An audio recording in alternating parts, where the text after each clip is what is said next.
Oh, welcome back, ladies and gentlemen. What? Wait, what? Your mic is like webcam. Oh, okay. Give me a second here. Give me a second. I made the mistake, Jeff, of turning my computer off and then letting Windows and Discord decide what it was going to use. Oh, it's decided wrong. Yeah, 1 second here. I'll just pump this up here. Oh, actually, it still says it's supposed to be using my microphone, but it's not, so 1 sec.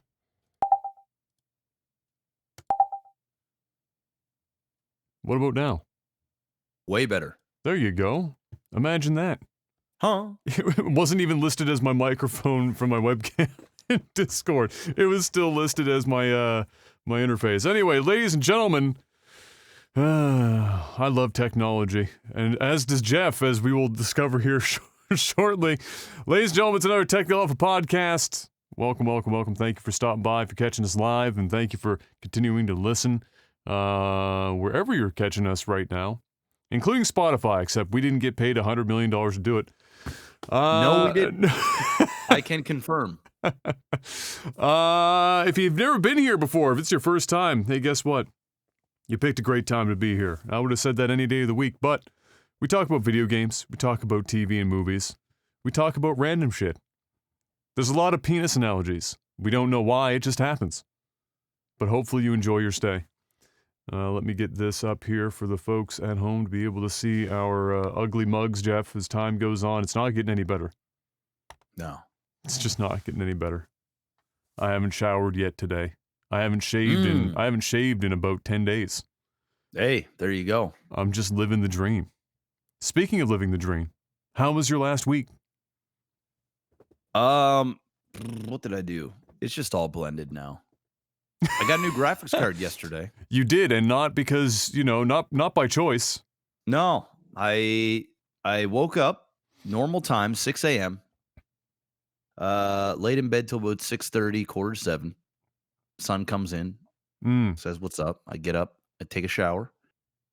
I had some voiceover work to do, so I went downstairs into the what I use as the vocal room, is the podcast room. Yeah, because it's relatively treated. So I go in there, I do the voiceover, and I was getting towards the end of it. I was getting ready to just edit the voiceover, and I was like, all right, let me go over to the computer and queue up. Just jump in queue. I go into there. First I go in the cat's room, feed the cats, come in here, open up the windows, nice. And then I click the power button. And I'm looking up at the computer monitor and nothing's going on. I'm like, did I click the button? So I go look down there and I go and click it again. And all I hear is a click. And I'm like, okay, I click it again. And I go, okay, well, maybe it's unplugged. So I go down to the UPS and nope, it's plugged in. So I go, I'm going to try a different UPS plug.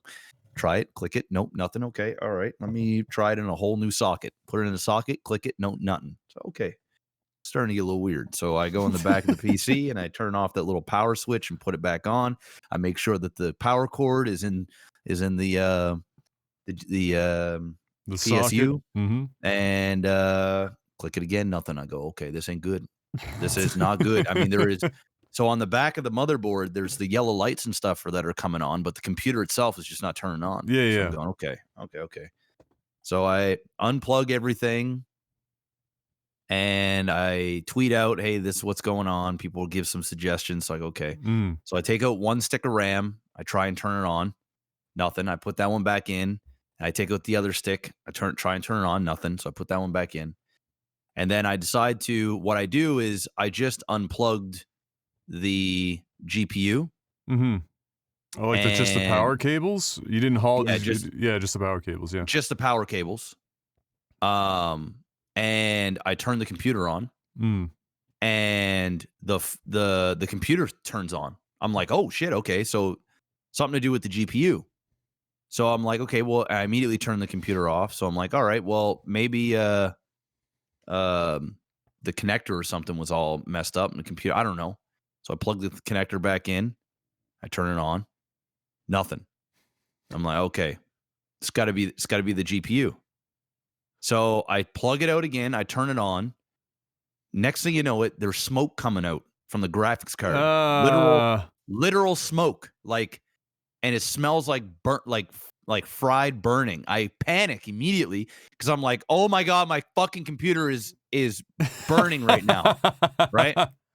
And it's coming from the GPU, like it's coming from like in where the fans are and like the coils and stuff are.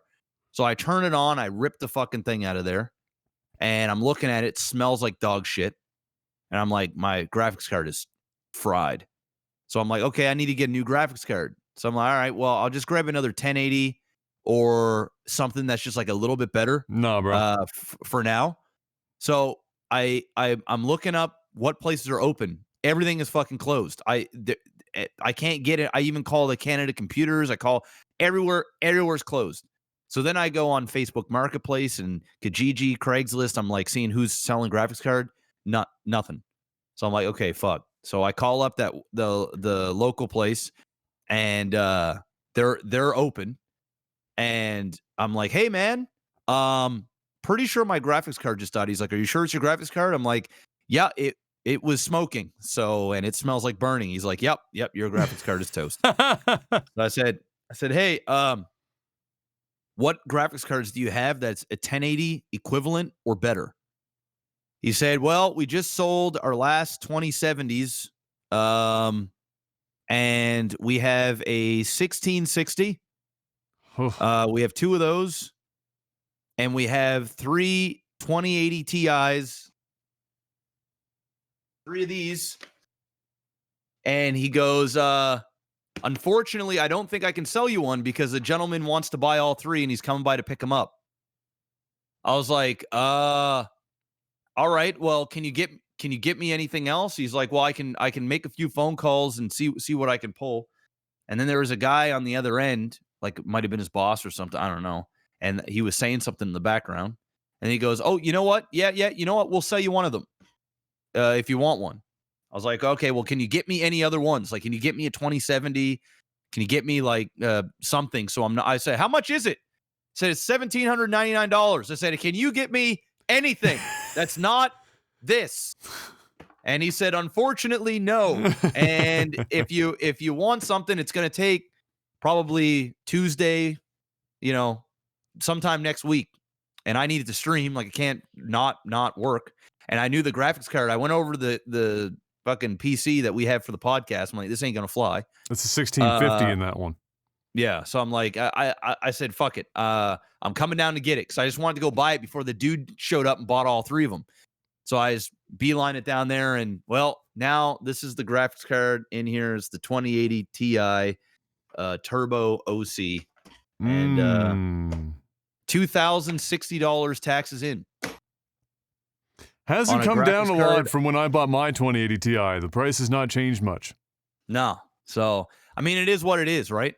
Nothing I can do about it. I needed a graphics card. And worst case scenario, I don't have to buy a graphics card for a very long time. So yeah, you're good for a hot minute, bro. Especially since you're still rocking 1080p. You are literally I'm golden. Never going to need another graphics card for the rest of your life. If you stay 1080p, it will never need it. Ever. Yeah. So that was pretty much the highlight of my, when I say highlight, I mean it was a part of my week. That was unfortunate. I was surprised though. I mean, it's not super common for a graphics card to just fucking die. Blow up? Yeah. And it sounded like a capacitor blew on it or some shit. Which normally only happens if the card overheats for long periods of time. Yeah. Like nothing out of the norm happened. The night before, I just turned off my stream, shut down the PC. I shut down my computer every night. Yeah. And then when I came here in the morning to turn it on, it just wouldn't turn on.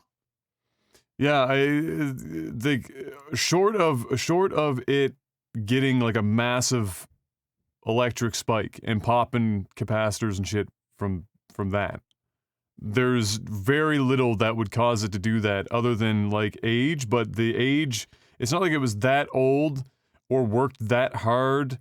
And you have a P2 EVGA platinum power supply. 1,000 watts. So the power that the card is getting is about as good as you can hope for, and then the motherboard is basically the best motherboard that money can buy right now.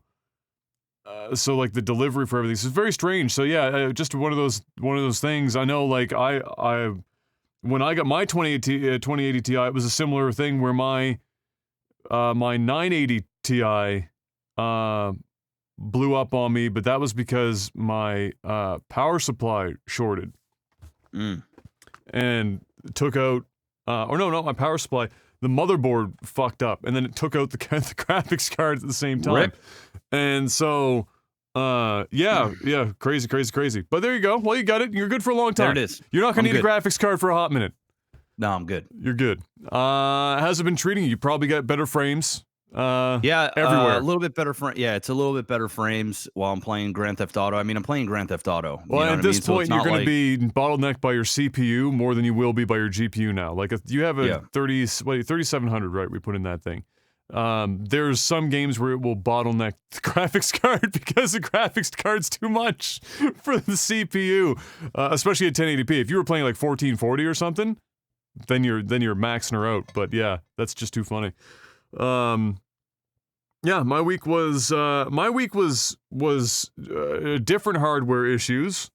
So when I did the Final Fantasy VII remake review, and I was playing the game, you know, I have it set up so I'm streaming, but I can then record raw video for the video review itself, right? Because you don't want to, if you can avoid it, you don't want to use stream footage. Yeah. Because it will get re-encoded again on YouTube. It's just going to look like fucking dog shit. So, and then the other thing the thing that I had set up was, the second capture card software, the flashback feature. This is the Elgato 4K. The flashback feature allows you to basically set a time limit. It's a really good feature. Set a time limit, that it will constantly record, like the footage that's being sent to it onto a disc. And then once it hits that limit, it overwrites, like it's almost like a buffer. Old stuff. Yeah. And what it means is that you can like just scroll back and then choose chunks to actually save. So like in the past when I was doing reviews, I'd have like, if I played a game like this one and it was like fucking 60 hours, it's 60 hours of full raw video. Just like you need like 17 trillion fucking hard drives to keep it all. And you'd have to comb through all that video because you don't need all that shit for the review. There's a lot of just like dead footage. So this is super useful. Unfortunately, that flashback feature, broken as hell. And so I lost a whole bunch of video footage for the Final Fantasy VII review because it was all busted up from an update. And I was hoping that by the time we were done the review and everything, and they had more updates, which they did, they had a firmware and a software update that it would fix it, but it didn't, and it's still a problem. And so I messaged them, and unfortunately they're inundated with stuff, and it's going to take them like 7+ business days to get back to me on that one. And so what I've got to do is, I decided I'd wait a couple of those days before jumping into my next game to review. And so I took on the crazy stupid project of taking Shady's Memopoly board that she made in like Microsoft Paint, which was fucking wild. I don't know if you've seen that board yet. That she did. It's nuts. So took that board and I did it in Photoshop. Redid all the cards, the title deeds, all that stuff. So we have like a full-blown War Council gaming specific Monopoly board and game, which is going to be fire. We're going to probably play it tomorrow or Saturday. So I did that for a few days while I was waiting, haven't heard back. So now what's probably going to happen is I'll just jump into the next game, which I'm going to play Ion Fury.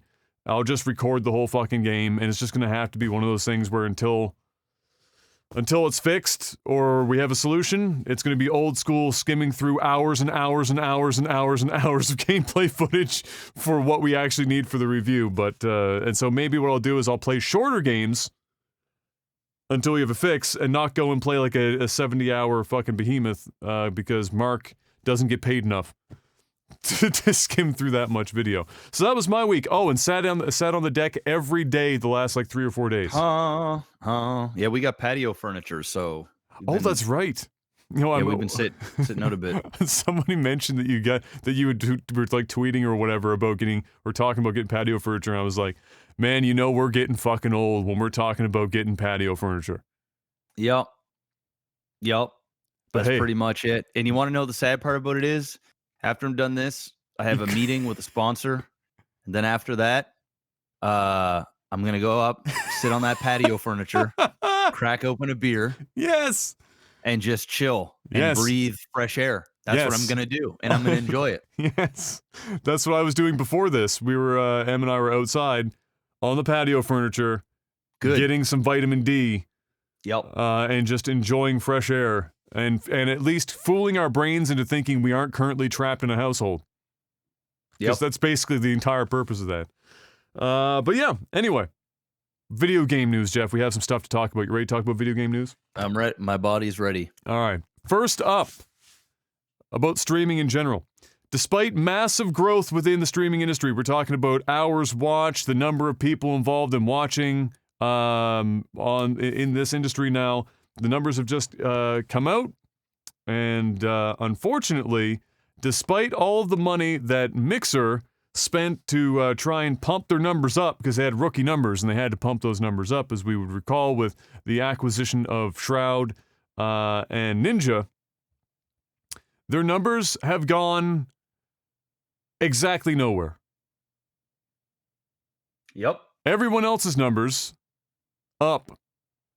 Mixers, literally nowhere. And in a way that I have some thoughts about this, but this has got to be internally at Mixer. People got to be going, guys, we gotta step it up a bit right now. So just to give you guys an idea, so I'll give you the comparison. So in April of 2019, Twitch had apparently adjusted. They had some adjusted numbers here. I don't know if one is just gaming numbers and the second number is gaming plus non-gaming content, so like IRL section or whatever. I think that's what those two numbers represent. But I'll give you just the not bracketed number. Oh yeah, that is what that is. Just chatting, music. So I'll give you just the gaming number, just for apples to apples here. 750 million hours watched in April of 2019 on Twitch.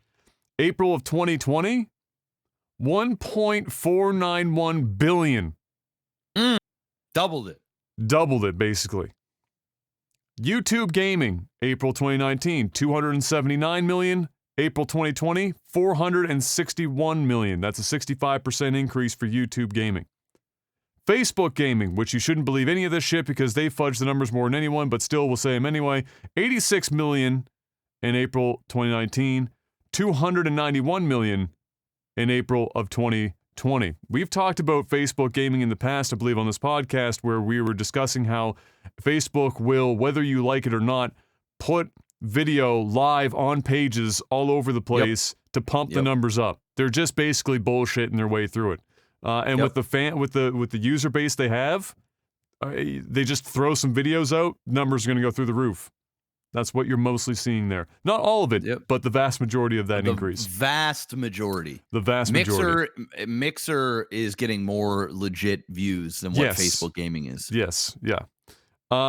Mixer, here we go. 37.04 mil in April of 2019. And then in 2020, 37.1 mil for a earth-shattering 0.2% growth year on year. Damn, and how many millions of dollars did they use to acquire that's talent? A lot of money, bro. Like lot of money. We'll say they spent, $70 million in acquisitions, and they got a 0.2% growth. Dude, they spend $10 million, 0.2% growth is abysmal. That's just bad. Damn. And you know what, though? And we talked about this actually a couple of times in the past as well, I think, where we were discussing the fact that despite the fact that Mixer has made these acquisitions, that's pretty much all they've done. They haven't really pushed the platform itself. They just bought up some talent. And it's like they were hoping that just by virtue of buying up some talent, that would do all the work for them. But they haven't really made any other moves in ways that would grow the platform outside of the minimal growth they would get just by acquisition. My guess is and also think about this. They're up 0.2%, and we're in the middle of a pandemic. Imagine if we weren't in a pandemic. Their shit has gone down. Imagine if they didn't make the acquisitions. Yeah. It'd be bad. My guess is, and I'm still a little bullish on Mixer as much as crazy as that sounds. And I say that because I think come 2021, I think I made that prediction too, when they bought up Ninja and Shroud. I think in 2021 you're gonna see a boom with Mixer. And I say that because the new Xbox is coming out, and I think they're gonna integrate Mixer big time with this new console. And I think it's going to introduce a lot of people to Mixer, because the vast majority of people that watch Twitch don't even know Mixer exists. And at the very least, and if they do, it's just something that they heard Ninja and Shroud went to. It's not something a lot of people even give a chance. A lot of people hate on Mixer just because it's not Twitch. And there's a stigma that, like, hey, only the sellouts go over to Mixer, and you got to bleed purple because Twitch is almost like your favorite sports team. How dare you root for another sports team? This is the one that, everybody needs to be a part of. And within that sports team, there's different communities and stuff, which is great. But I think what Mixer is going to do is there's going to be huge integration with the new Xbox. And sure, they bought out Shroud and Ninja and some others, but I think Shroud and Ninja, I don't necessarily think that they were the play to bring massive viewership to Mixer. I think that they were hoping that, number one, it would create a bit of a domino effect so that other streamers go, okay, you know what? If these guys are going, maybe I should think about going. But I also think the big play is now they have these two big gaming figures that are going to be able to push the brand for new titles. You're talking, your Halos, selling more copies of Minecraft, being a big part. Guarantee you're going to see Ninja and Shroud's fucking face all over the new Xbox. When that shit comes out, they're going to be plastered on backgrounds. They're going to be front page Mixer.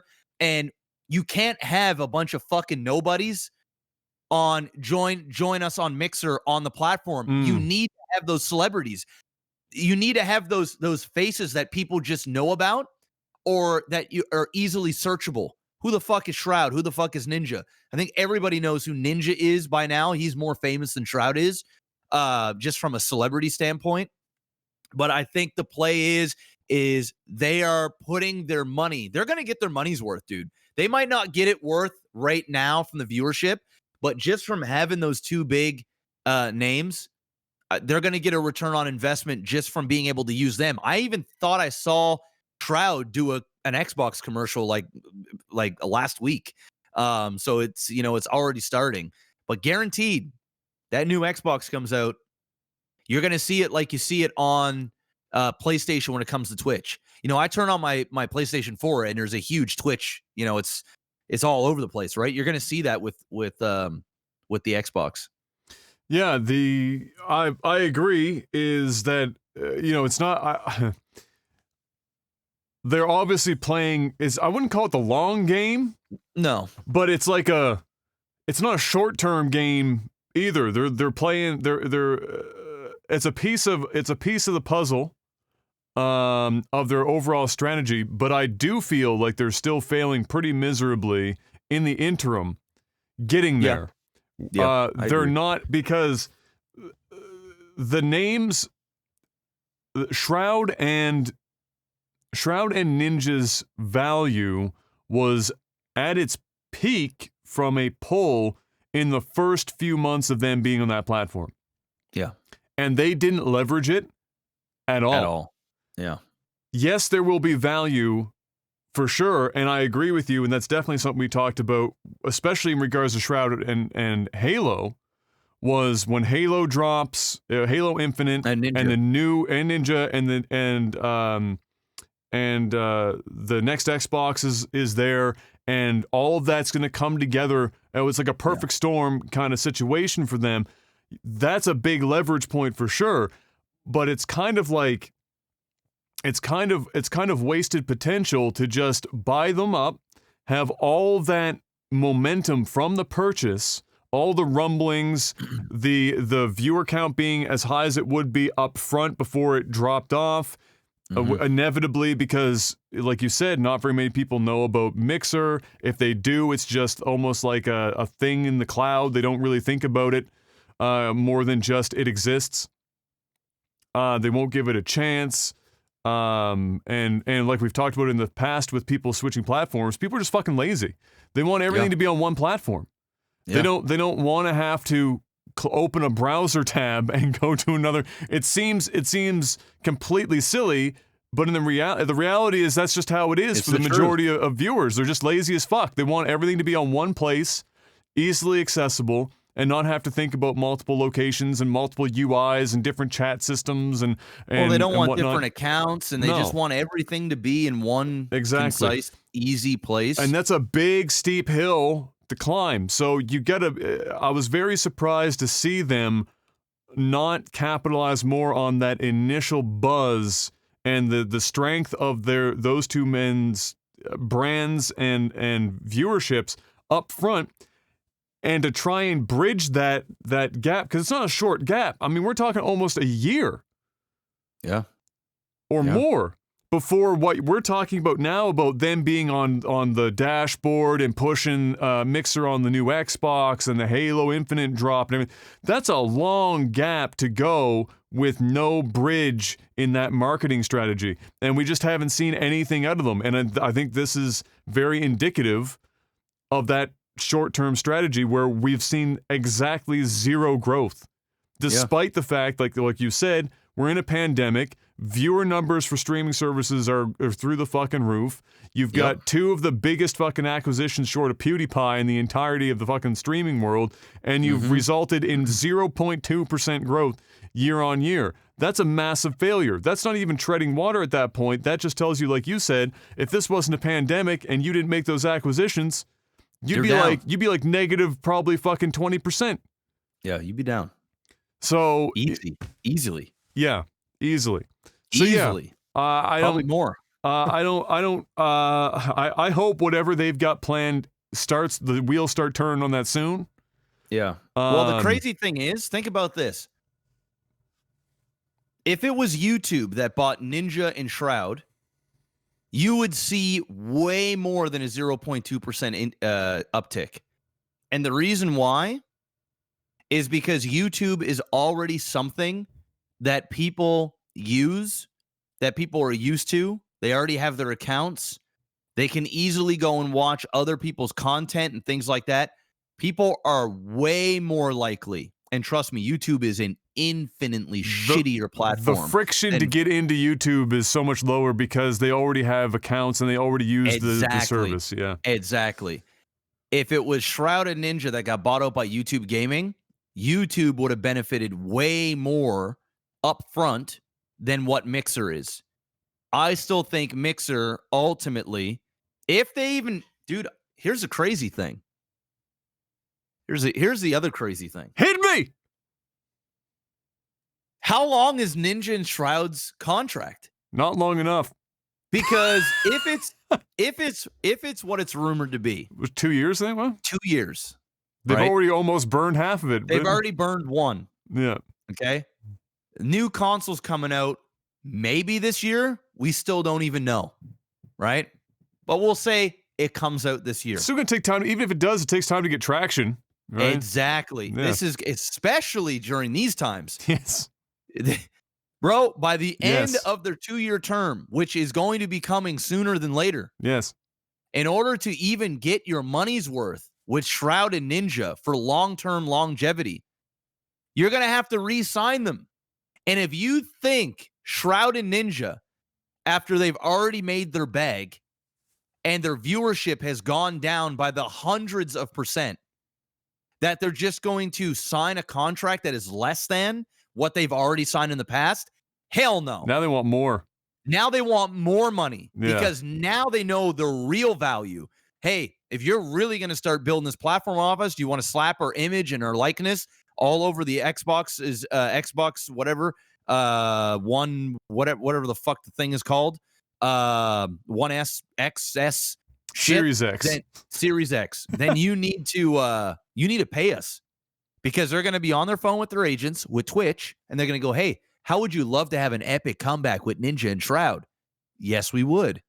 Hey, we might not be able to pay as much as Mixer did, but you know what? We'll pay you. We'll sign you for a few years. You'll bleed purple again and watch your viewer count spike all over again, because that's what will happen. Oh, yeah. Shroud and Ninja come back to Twitch tomorrow.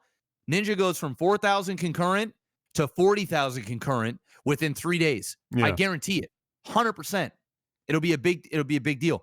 So they need to figure out what they're doing with these guys, and they need to pray to God that they can re-sign with them, unless there's a clause within the contract that says, hey, they have the option to buy them out for another so many years at the same rate that it was before. I don't know what kind of deal that they made, but if they can't, imagine if Ninja and Shroud both leave at the end of their 2-year contract, assuming that's it. I mean, you're back at square one. And not only that, in the eyes of most people, 99%, that was a failure. Nobody else is going to go, dude. You're not going to get a Dr. Disrespect. He's already signed with Twitch. You're not going to get a Tim the Tat. He's already signed with Twitch. You're not going to get any of the other big streamers, because they saw what happened with Shroud and Ninja. It's like the proof is in the pudding. And the only way they would ever get those guys with another bucket load of money, a truck, 2 Brinks trucks full of money. And why would Mixer do that when they know that they just did it with the 2 biggest names in gaming and it didn't work out? So why would they do it with somebody else? They're not going to get a return on investment. So they better figure this out within 6 months after Xbox, the new Xbox launches. Because if not, this was almost all gone to waste in a failed attempt. The only thing they did was put a lot of money in the pockets of streamers and created this whole thing of buying out streamers, which is great for streamers. Not so good for the pocketbooks of, these companies that already had them to begin with. I really, that has been it has been the most confusing thing, is just the whole concept of not having capitalized on them at all in this opening segment of their contract time. It's just, it just goes like we've saw not too long ago the kind of management that Mixer is currently experiencing. I don't know if you remember that video that we watched. The video. Oh, yeah. Okay. How can you forget? So, you know what? I don't think it would be bold to say that it is unlikely that they are going to properly capitalize on their acquisition, and they'll probably find a way to blame it on the streamers at the end of it. Probably. It's embarrassing, and it's unfortunate, because Mixer as a platform, there's nothing wrong with it. There's no reason for it to only have 0.2% growth. There's just no reason. So they need to. I think they need to, no pun intended, mix it up at the management level, and get some people in there that actually know what the fuck this industry is about, or they're not gonna have a leg to stand on, and like you said, they're not gonna have a fallback. Because if streamers that Mixer approach in the future look at it and go, well, fucking Shroud and Ninja barely, they made a bunch of money, and so that's nice. But if Shroud and Ninja didn't make it on your platform, what the fuck am I doing over there? Ain't nobody else. Yeah, ain't nobody else doing it. And so it's the amount of money that they would have to pay for the talent level is going to have to go up. And they're not going to ever be able, like you said, to get their money back. It's like it's one of those things where they had one shot. Yeah, one shot, and they shot themselves in the foot so far. The only way that they could have had a better shot was to not shoot so fucking high in the first go. At best. But yeah, we'll see. They do have time. They can still turn it around to a degree and make more out of these acquisitions. But so far, it has resulted in I mean, I'm just going to call it a net loss because it's a pandemic and you have those two names and it's 0.2. You've actually gone down. You're actually just, if everyone else is 65 to 200%, 100%. and you're at 0.2, no, you actually dropped. Yeah, you're losing. You dropped. You're losing right now. In a pandemic, you're losing. Next up, as it turns out, unfortunately, we got all excited about it. Tony Hawk 1 and 2 will not have every single music track in the game. Almost all of them, though. And of the 5 that couldn't be secured, really, for me, there was only one of these tracks that I kind of cringed a little bit at the loss of, but we had Psycho Vision, Committed, Bring the Noise is the one that fucking hurt me the most to hear. That's an iconic fucking track.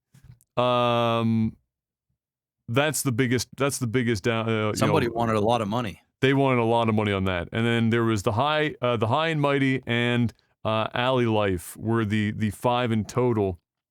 Yeah, that's unfortunate to lose those. But hey, the fact that there was only 5 of them that are missing, I'm still happy with that. I just wish that they had locked down Bring the Noise because that shit is, it's a fire song. It's a fire fucking song. Next up, Giphy. This is not really gaming related, but sort of something in our up our alley.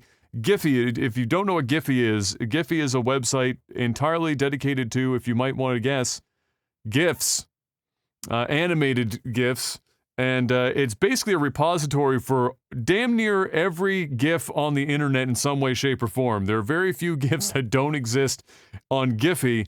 That are on the internet or have at least passed through that platform.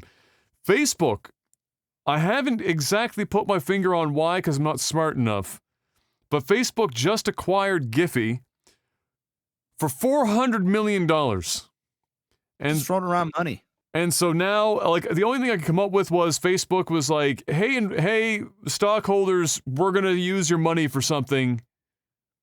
Here it is. We bought Giphy. I will say the GIFs that you can use on Facebook are hot garbage. So perhaps they'll be able to like plug in the database from Giphy so that you can merging. Yeah, that's the. See, that's I think the what play. they're trying to do is they're trying to become more like Twitter for their feeds, and they just don't have the infrastructure for it right now. So maybe this is the play, right? So people are just spending more time doing their feeds with GIFs and shit, but who knows? There you go. Congrats, Giphy. Got a bag. They secured the bag, and now they are gone. They're out. Time to go buy a Lambo. Twitch-related stuff is always fun. Twitch's new Safety Advisory Council. You hear about that, Beauty?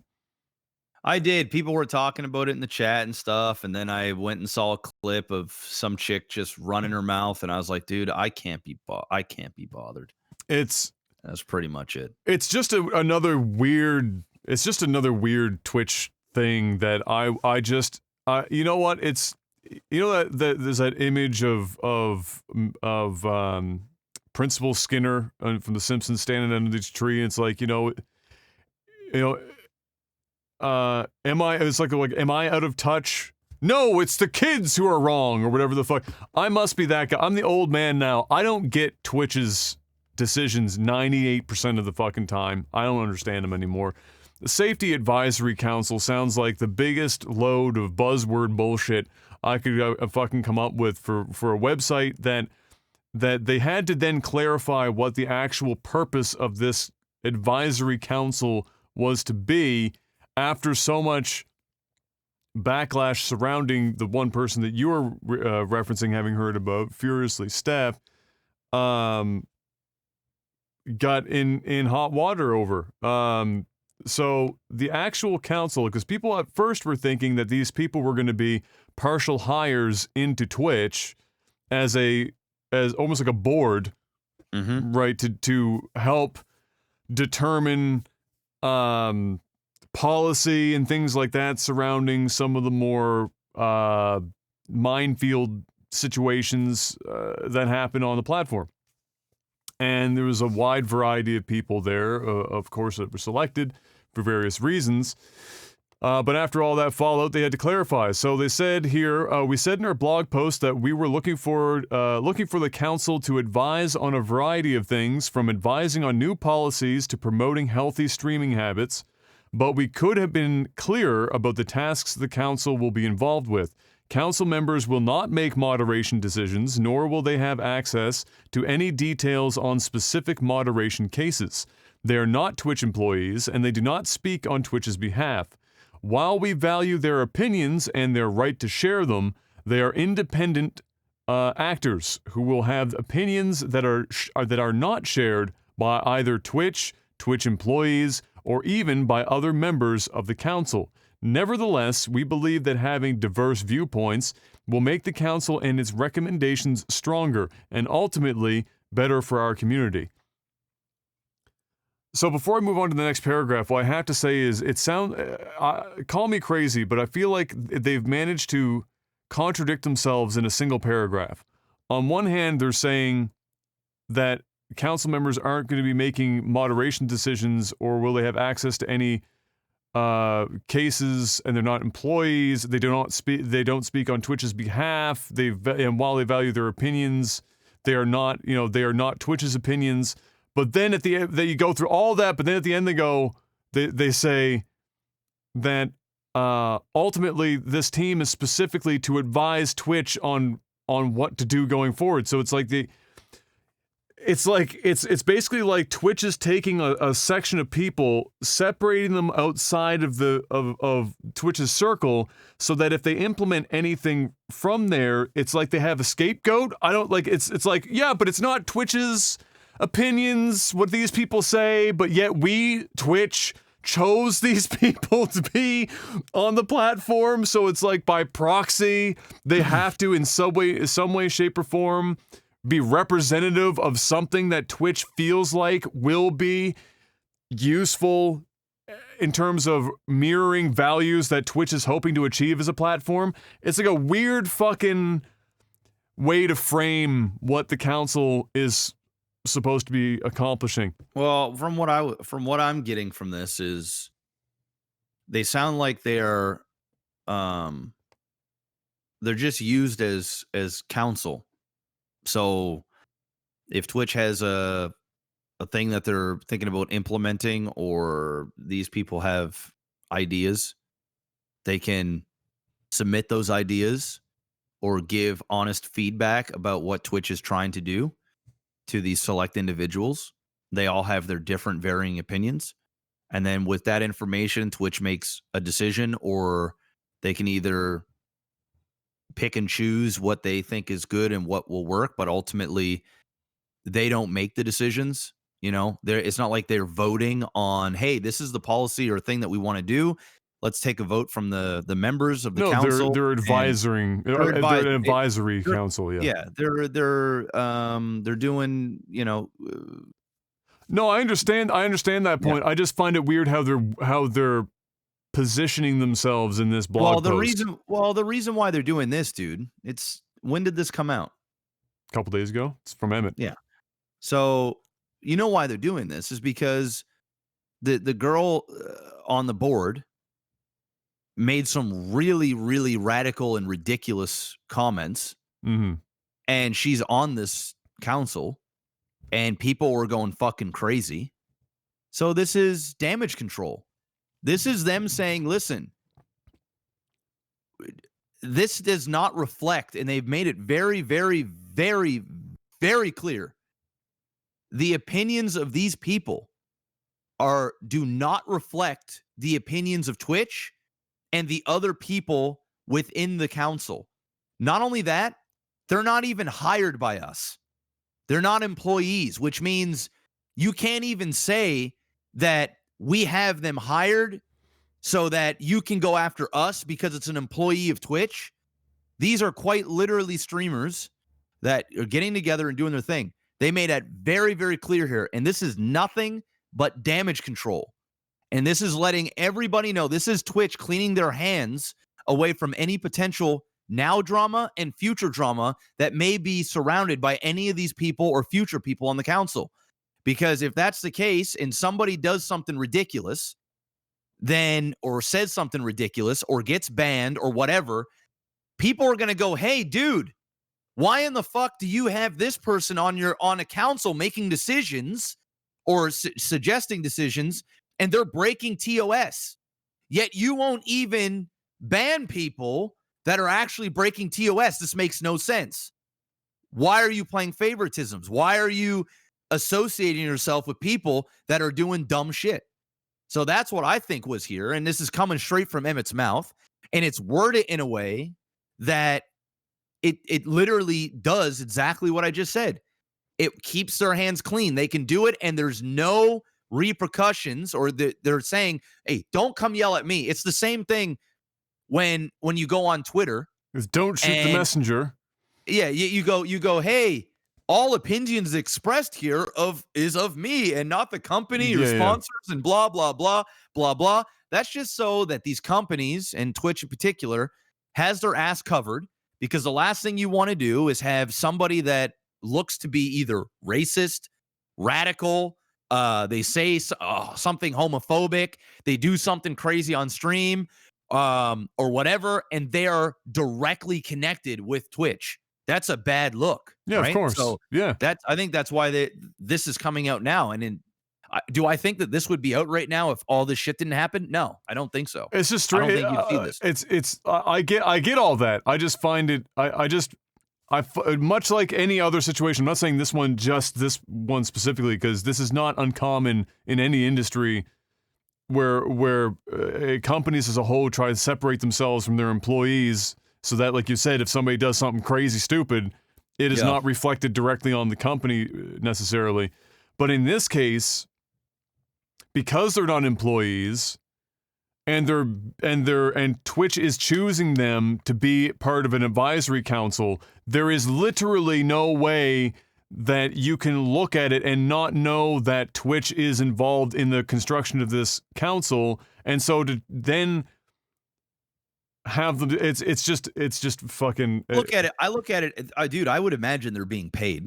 There's some sort of benefit that goes on with this. So whether they're getting travel to events or travel to headquarters, whatever, special, I think they're probably getting paid. I don't know, so I'm just guessing. And my thing is they're not actually an employee, and they said that very specifically. Yeah, they're not an employee. No, I think they're a contract workers. I think they're contracted in to give their opinion on something, and whether it gets used or it doesn't get used, it's whatever. And if their services are no longer wanted, they just switch them out with somebody new. They grab somebody that has a very different background, that maybe give you a different view on a certain situation or whatever. I think that's pretty much it. I think it's consulting. That's what this is. It's consult work. They go on to say all participants care deeply about the Twitch community and want to help make it a better place. It's a commitment of time and energy from them, and we're grateful for their contribution to help us improve Twitch policy. Harassment directed at council members, or this is what made me specifically chuckle, harassment directed at council members or anyone at or on Twitch only underscores the importance of the council. We do not condone bullying or harassment of any kind and will continue to take action against accounts who engage in that behavior, which the greatest irony of that statement from Emmett is that this is, as you said, is damage control based on what's happened, but the damage control is for one of the council members doing exactly what that paragraph just says the council is supposed to be standing in place to try and help prevent. Furiously Steph's said some, like you said, some pretty wild things here that people have pulled up. Some pretty extreme things. There's people honed in on the whole getting rid of voice chat in competitive gaming or whatever, and that's just a stupid fucking statement. It's not radical or anything dumb. Like, it's just fucking stupid. The reasoning behind why she thinks it should be getting rid of devolved into some pretty radical shit, where it started becoming about cis white stuff, and then something about white supremacy and shit. Like, it got fucking crazy after a while, and so that and pretty blatantly in the reverse, singling out, harassing, and whatnot members of the community that were opposing those viewpoints live, actively, and that's the irony of this whole post. But it'll be interesting to see what actually comes of this council, what influence they actually end up ever having, what policies might come out of their recommendations. There are people on the council that you'd like to see there. For example, 100% is a great choice to be on that council. He's probably the most, or attempts to be the most level-headed person, I think, on the platform, as far as I know. And there are some other choices there that are more, business or legal-minded and stuff. There's quite a category, and it was obviously a good choice to want to have somebody from a marginalized section like the transgender community or the LGBT community, in whichever you choose, because it's obviously an important group to have representation for. It was just unfortunate, obviously, that their choice ended up immediately backfiring in this kind of way.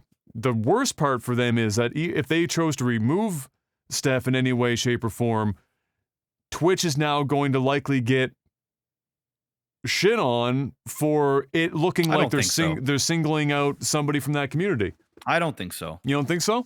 No, not after the stuff I heard. In fact, I would have already removed her. Think that it's indefensible even for somebody in that in that group right now, like in the current political situations. Replace her with somebody else that's going to do a better job at representing what it is that they're trying to achieve. If they're switching, which is what they would want to do, because she's there specifically for representing that community. So if they replace with somebody else from that community, yes. But just replace, But my God. I wouldn't complain about that, especially, it's like that NASCAR driver that went and dropped the hard R live on stream. Yes. And he's also part of he's part of that council on NASCAR or whatever. For NASCAR about inequality or whatever the fuck that they were doing about, NASCAR's for everybody, but yet he's on live stream dropping N-bombs like it's nothing. That's the type of shit, that's a big no. I'm not saying that this person needs to be banned from Twitch and, shame on her or anything. I'm just saying that maybe you shouldn't be part of this thing if you're a few days in and look at what you're saying live and you're not setting a great example. And that's nothing. I don't know this streamer. I actually don't care about drama. Like it's ridiculous. I just wish everybody could just relax and have a good time, but that's just not the world we live in. But yeah, if they removed her, who gives a fuck? I don't think they'd. In fact, I think a lot of people would applaud it. There'd be a lot of people that applaud it for sure. They just need to make sure that if that's the representation that they want, then replace it. Yes, you replace it with somebody in the same same group or and things like that. And everything is great in the world. I want to believe that, and I'm glad you're an optimist, and I believe that in the majority that would be the case. But my God, has humanity let me down? Yeah, I suppose you're right. It's just like you want to sit there and go, you know what? No, I refuse to believe that people would be crazy enough to make a big deal out of that. And yet, we've seen some shit. Ubisoft was feeling a little bit infringed upon, and so they went after and sued Apple and Google simultaneously for continuing to sell what they consider a Rainbow Six knockoff, like a mobile knockoff. Oh, okay. And I mean, you know what? They're not wrong. It's basically a carbon copy. And that's what they said. They said, it's called Area F2. It's basically a carbon copy of Rainbow Six in quote-unquote virtually every aspect. Ubisoft made both companies aware of the issue, but at first, both Google and Apple refused to take it down. and wanted to leave it up. Until very recently, where the game was finally removed from both storefronts following this lawsuit. eJoy is apparently the company behind it. It's a Hong Kong-based studio, which is probably part of the reason why Ubisoft chose to litigate with Google and Apple, because good luck going into a legal battle with Hong Kong or China. It's just not going to happen. Nah. It's the land of copyright, doesn't exist. So good luck. Have fun. Good luck with that. So there was also apparently ties that this was underneath the umbrella of Alibaba. And so then the question became, how much did they know about this going in? Answer is, they probably knew everything going in. They just didn't give a fuck. Didn't give a shit, bro.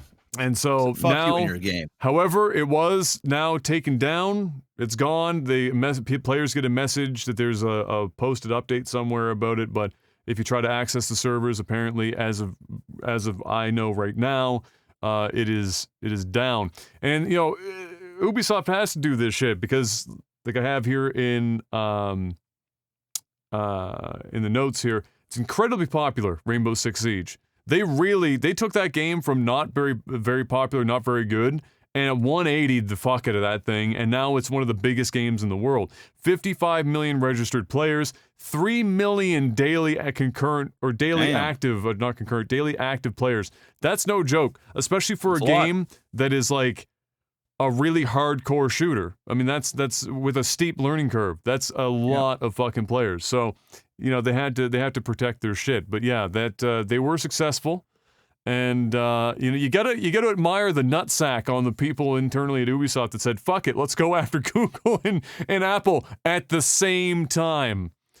But hey, they were successful. They pulled it off. Next up.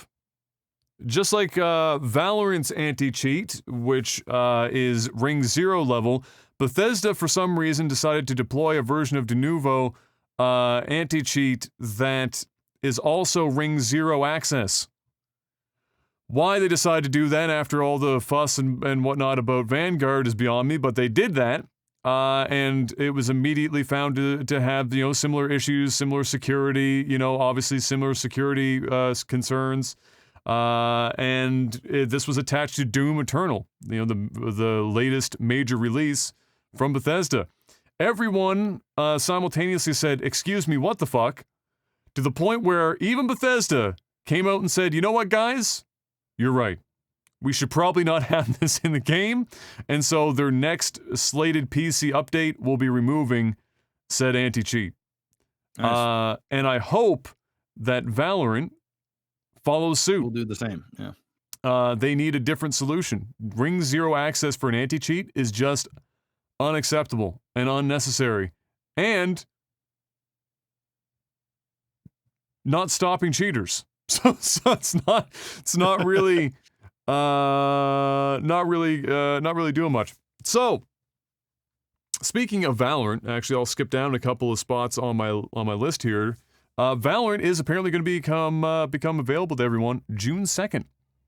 Yeah, full release. Full release out in the wild. Move quick.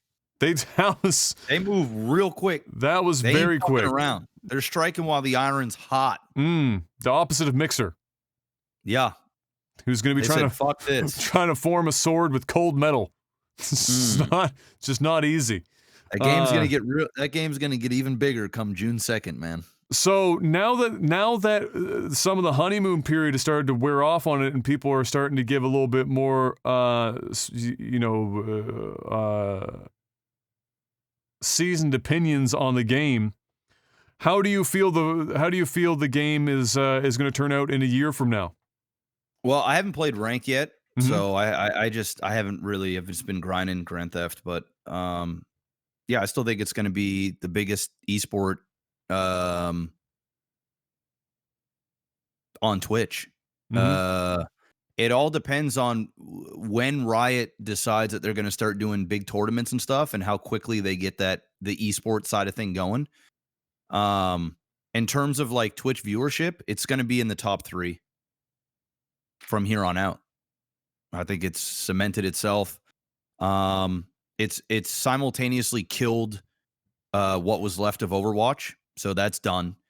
And there are a ton of CS:GO players recently in the last few weeks that have just announced retirement from Counter-Strike, Mhm. and now we're going full-time in Valorant.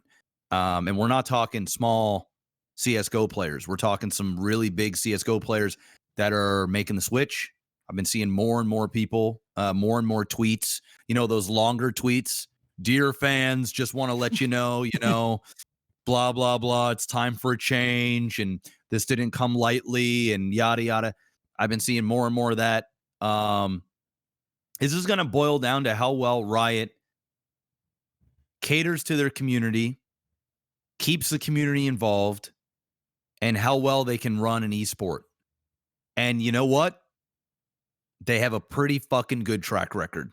As much as I want to shit on Riot and their inner workings and the things that go on behind the scenes, these motherfuckers know how to run an esport better than anybody else on the planet. It's proven. I don't give a fuck what anybody. Are they perfect? Hell no. Have they done some dumb shit? Hell yeah. But have they stayed consistent, relevant, and the longevity? Dude, we're talking League of Legends now is going on like 8-9 years. This game is still going, and it ain't a small game. This thing is still one of the biggest esports on the planet, if not the biggest, in terms of like what they do all year round. So Riot's going to crush it, dude. Riot is going to fucking crush it. The game is going to be big. And, some of the hype has come down some. But even though the hype has come down, the game is still very relevant to this day. Most of the negativity that has come around Valorant is from the 24/7 streams that were just farming ads and shit from people trying to get codes. That's where the negativity came from. And that was more on Twitch's side than it was Valorant's side. Valorant was doing all the right things to get their game out. They played that fucking flawlessly. That was more of a Twitch issue. So that's really, and of course, this whole anti-cheat thing, there's negativity around that, but that ain't stopping the vast majority of people playing this game, dude. So yeah, in a year from now, top 3. This is it. It's Riot's new piece.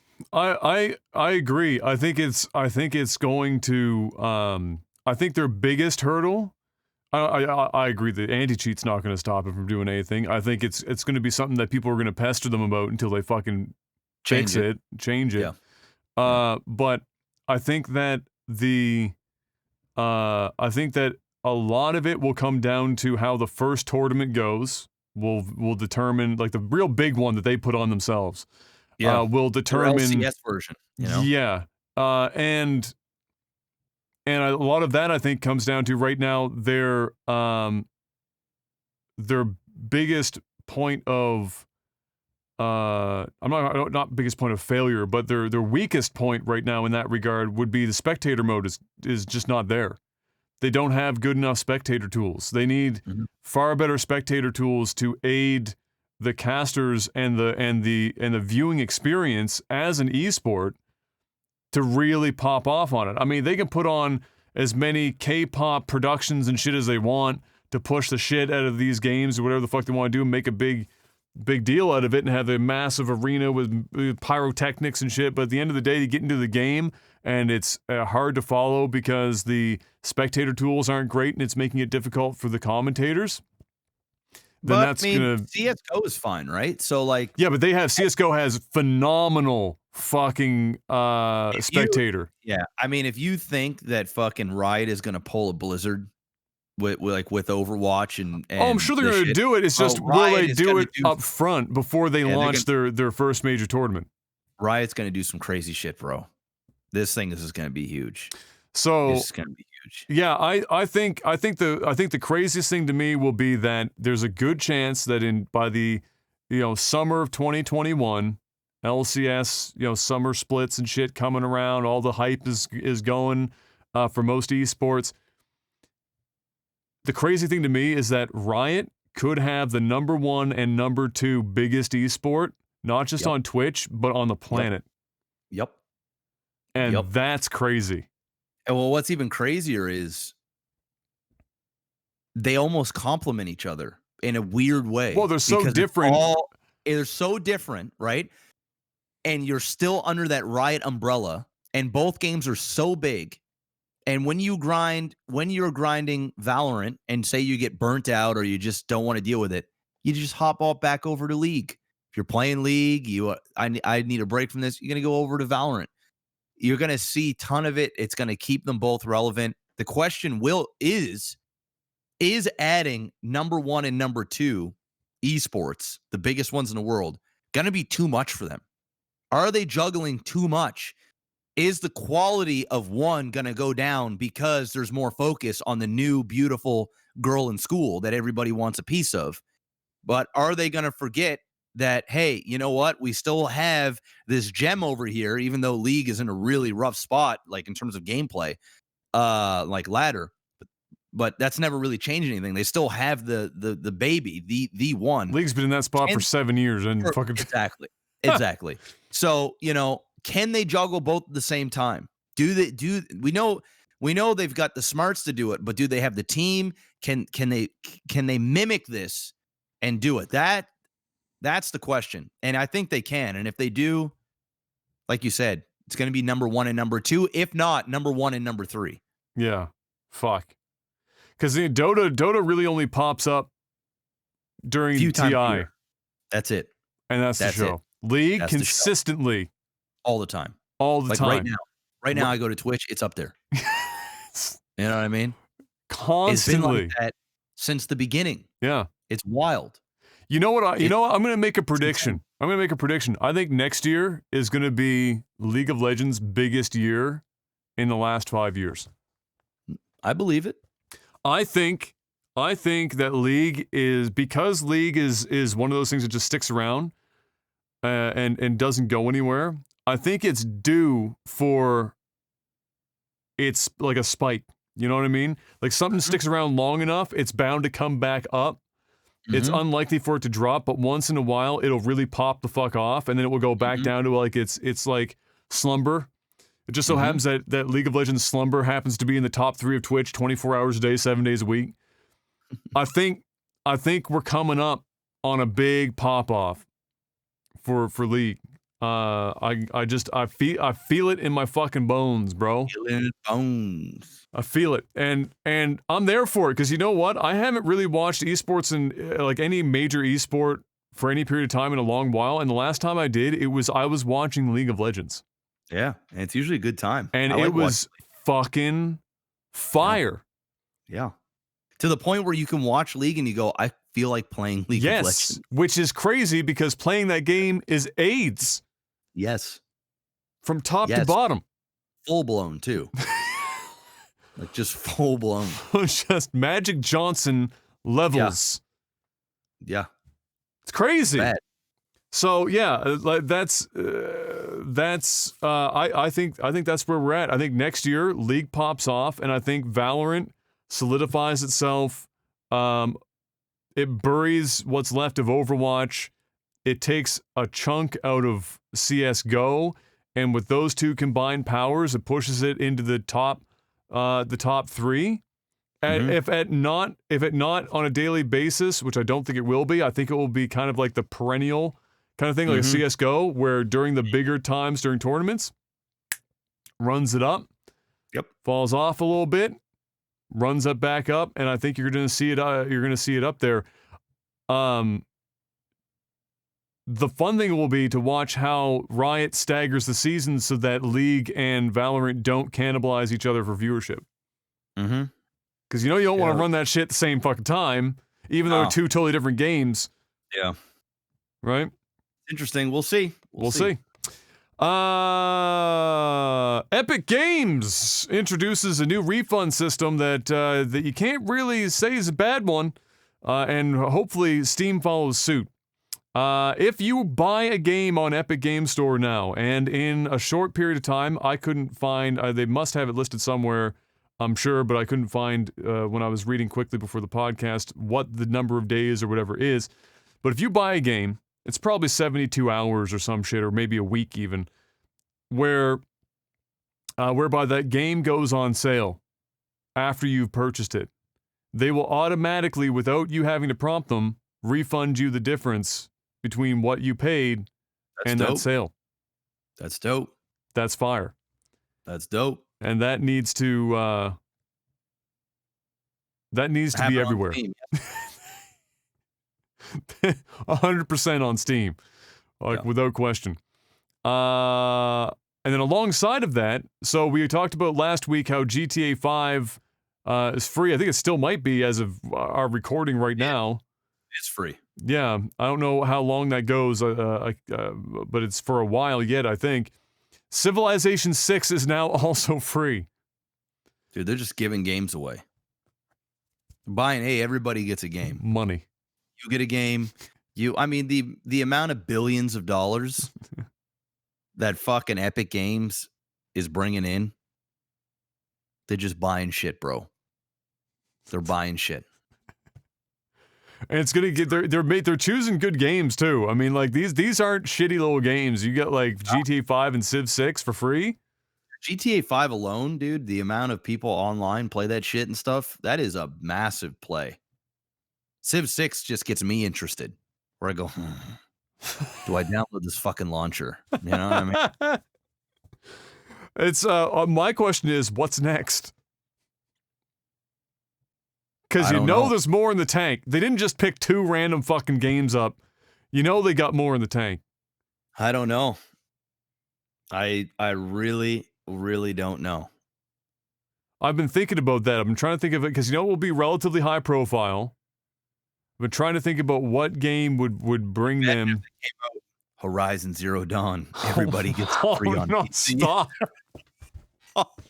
That'd be the biggest dick play of all time. The money that would be required to get Horizon Zero Dawn PC exclusive. Get me to download it. I haven't played it yet. Holy shit, that would be massive, bro. That would be a big dick move. You know what would be an even bigger dick swing? Is if they kept this up and they go, you know what? What we're going to do is every month we're going to have a new game that you can download and play for free. Every month. One game, and we ain't talking no small indie game. We're buying out the licensing, and you own it for a month just from having our launcher. That'd be crazy. Oh, it'd be similar to what Xbox and PlayStation do, right? With their gold programs, where you get like certain no money down. You just have the launcher. Yeah, that's no money. Just 12 games a year. That's big dick. Yeah, real big dick.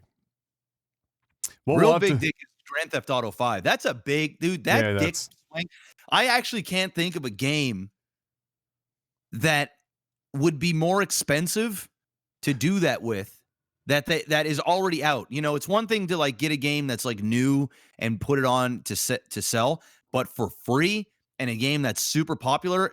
The only other game I could think of, and this would never happen just because of licensing and the game is too big, but the only game that I could ever think that would have this type of impact would be Minecraft.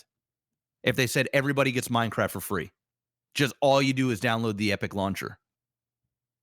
I mean, well, they have to go through Microsoft, which is a direct competitor, unfortunately. Yeah, it's just not going to happen. But I mean, you know, maybe they could get Terraria or something, you know, something similar, like a game that people, like a sandbox game that people, similar to Grand Theft Auto, right? A bit of a boxy game that is open world. You just do whatever you want so that you have longevity, because they need a game that people are constantly going to the launcher on a day-by-day basis to play.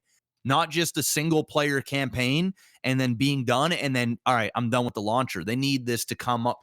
They need eyes on the launcher so that there's a better chance of buying new shit. Exactly. Every time you go and play Grand Theft Auto 5, you're going to see what's new, you know? Yeah. Speaking of Minecraft, I didn't even write this down, but you saying it reminded me. Minecraft, with Xbox and Microsoft's ownership, has now successfully sold, wait for it, it's a lot, 200 million copies. Like, is that the most sold game of all time? Might be. Like, what game has ever sold more than 200 million copies? Tetris, maybe? I don't fucking know, dude. But 200 million. And we wonder why Notch has like the biggest fucking house in like Beverly Hills. Actually, I think Microsoft's made more money off of it since they bought it than Notch made during his tenure. Oh, they got their money's worth and some. And some, bro. They advertise in Minecraft like the shit came out yesterday. That shit is still going. I'm surprised Minecraft isn't bigger on Twitch. It's still big, but it's like it's almost niche. It's always been a YouTube thing. But even YouTube, it's like died down exponentially. Like, I mean, most of the old Minecrafters, like the ones that had millions of subscribers, most of them are dead. Like, they're dead channels. They like tried other games and like they're getting 5,000 views, 10,000 views with 4 million subs. There are a couple of big Minecrafters that are still relevant because they never took a break, and there's so few now that they hoard up there. You know what's big is that other game, which could be another big dick swing for Epic. Actually, this is the play. Roblox. Free on Epic. There you go. There it is. Same demographic as Fortnite. Kids, right? Young kids. Not owned by Microsoft. Give me my pedophile-filled Roblox. And the game is huge, bro. Bro, there are Roblox, whatever. Roblox, is it Roblox? It's Roblox. It's Roblox. Okay. Yeah, you got it. There are Roblox YouTubers that are like the old Minecraft YouTubers, where it's just like, hey kids, today we're gonna have super fun. Roblox it's gonna be great. I need to get me. You know what I need to do? I need to download me some Roblox. No, don't do it, bro. And I need to start producing some family-friendly Roblox content. That's what Roblox is. It's one giant Christian mingle pedophile meetup group child game. Hey kids, wanna have some fun? Let's go explore. How are you doing today? It's just, that game is full of creepy ass people, bro. But it's true. It's huge. Dude, it's fucking huge. It's fucking huge. It's massive. It's massive. I'm going Roblox, bro. Epic. Snap them up. If they get that, woo boy. Woo boy. That's the play, man. That's like the Minecraft that isn't Minecraft. That's like the newer Minecraft. Not as popular, but damn popular. Terraria would be a good choice too, though, because they just released the final update, and there's a lot of talk around Terraria. Yeah. And so that would be another good one. Similar, lots of content. It's already not an expensive game, but it's one of those games where, you know, you will pull with the amount of talk going around that final update. Shit trended on Twitter, for God's sake. Like, Terraria or Roblox. But yeah, that is right. For them, they don't have a game other than Fortnite that's going to pull people back to the launcher over and over again. And nobody, I shouldn't say nobody, but not a lot of people playing Fortnite on the launcher are monetizable people outside of Fortnite. You know, they'll buy their V-Bucks and shit. Yeah, they're kids. But they're not interested in buying other games necessarily. So yeah, you know, there's more coming. We'll just have to wait and see what it is. Amazon's new game Crucible launches. It's a free-to-play shooter MOBA type. It's kind of similar to Paragon or Battleborn from what I've seen, which is admittedly not much. All I know is I heard about it out of nowhere. I'd never heard about this game before in my life until only a couple of days ago, where I saw it pop up on my Twitter feed. I gotta keep it 100, Jeff. This game looks like ass. And it's in a genre that has had less and less games in it for a very good reason. Nobody wants to play it. If Amazon with this game somehow manages to be the one entity that makes that genre successful, then awesome. But I don't see it happening. I don't either. And it's gone. And it's gone. We'll wait and see. Maybe we'll be proven wrong, but I don't think so. Amazon as a publishing house for games, not a great track record, Jeff. No. In fact, Not good. name me one other game that you can think of off the top of your head that Amazon has published. I can't. Exactly. Anthem, also a rough track record, now has a dedicated team to do the rebuild. I think we mentioned that last week, that Anthem is going away to have, or no, it was a couple weeks ago maybe, where they are rebuilding Anthem basically from the ground up to try and salvage what is surely loads of money they dumped into that game, only to have it crash and burn pretty much entirely on its first release. So they've sent that off to the Hyperbolics time chamber with a team of 30 individuals to try and bring it back from the grave. They have said, that as we mentioned in the past, that it is going to be a very long process to redo that bad boy. But it's coming, and now they have a dedicated team for it. So I wouldn't suggest that you're going to see it until nearly 2022. But hey, you know what? I hope that they make Anthem good, because I remember both you and I had hopes for Anthem. Lots of people did, because it looked like it was truly going to be something good, and then it came out and it was nothing like they had gone for with all the hype build up, and it really crashed pretty hard. So you know what? If they can somehow turn that bad boy around and have that genre even be something that people give a fuck about by the time it comes out, all the power to them. Oh, this is a random piece of information. The DLive platform. I don't know if you guys remember DLive, but it was a blockchain live stream service thing that PewDiePie attached his name to for a while before he bounced the fuck out of there. And now is back on YouTube. They're killing their own token. If you don't know what that means, that's probably good. If you do know what that means, you can laugh with us.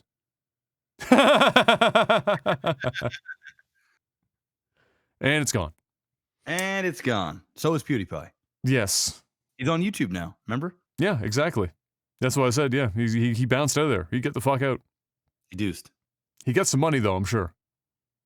Oh, he definitely did. He got some money up front for that thing. Tencent picked up the rights. This is not going to make a lot of people happy, I'm sure, but Tencent picked up the rights to the entirety of the System Shock franchise, of which we haven't really gotten much out of in a long while, but it is kind of like a cult classic-y type deal. A lot of people really big fans of System Shock, and just recently, in the last couple of days, I think it was, the old owners of the IP announced that they have handed that off to Tencent now, who will control it going forward. So, for better or worse, whatever new System Shock that's coming, yeah, there was one announced at E3 last year, but they're handing it off to Tencent. So whatever is coming up will be under Tencent. That's not necessarily a bad thing. Tencent doesn't have a bad track record necessarily, other than the fact that they're Tencent and everyone hates them for being Tencent. So it doesn't mean it's going to be, doomsday, but I know a lot of people will not be particularly thrilled with that idea. Excuse me. And last piece of news, Serious Sam 4 was announced. That's another one of those games that's relatively popular for a number of people. I haven't played a Serious Sam game in a long time, but they're fun. They're kind of just crazy, over the top, almost Duke Nukem, but not kind of like category.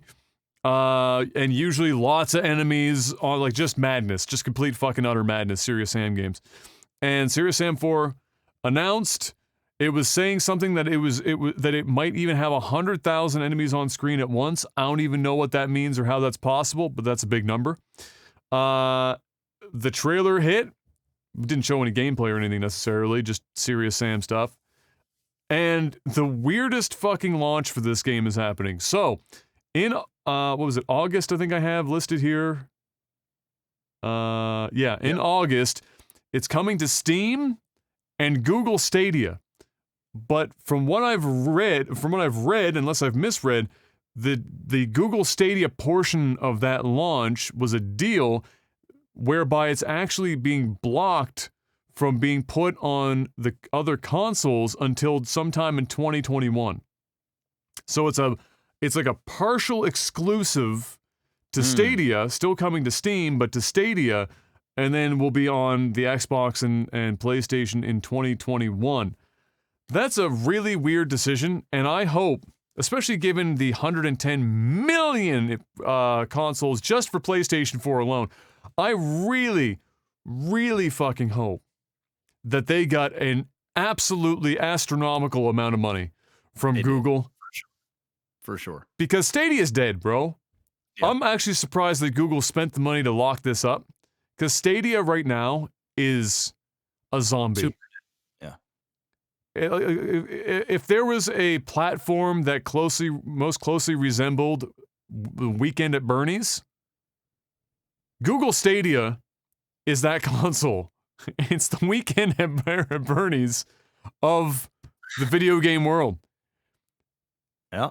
It's being propped up with hopes and dreams right now. So I don't know what they were thinking, but obviously it was money and lots of it, right? Yeah.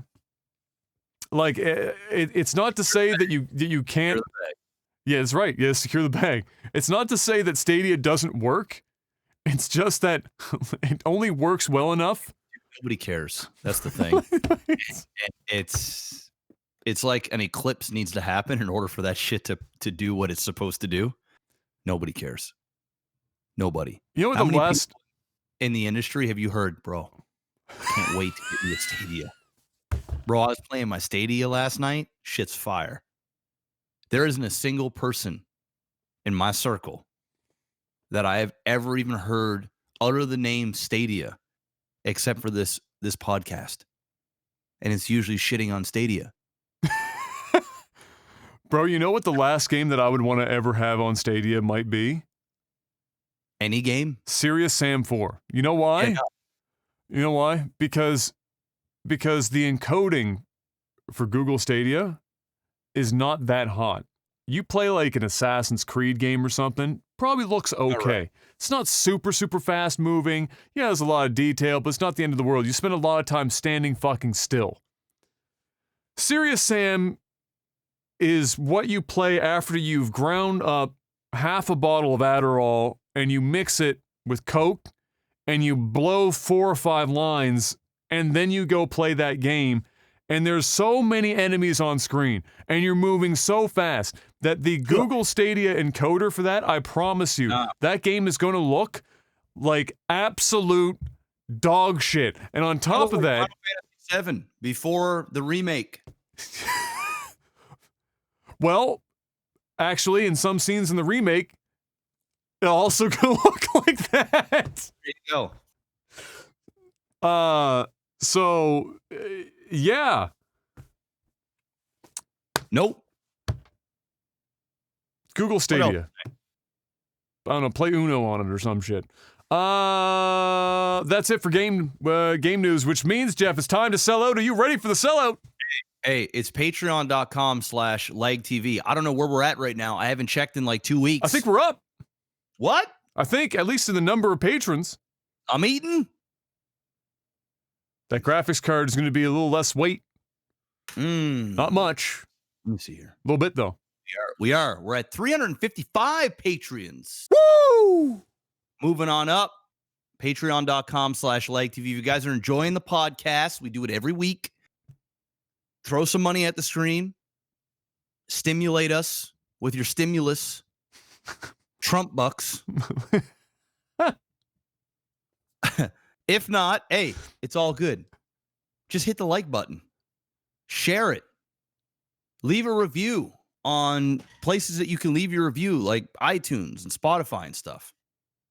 Go show your support that way. Patreon.com/legtv. Got to give a shout out to the sponsors. We got NordVPN. You guys tired of getting data throttled? Are you tired of not being able to watch your favorite content on Twitter and YouTube because you're region blocked? Are you just tired of watching the same shows over and over and over again on Netflix because you don't have more to choose from? I got an answer. It's called NordVPN.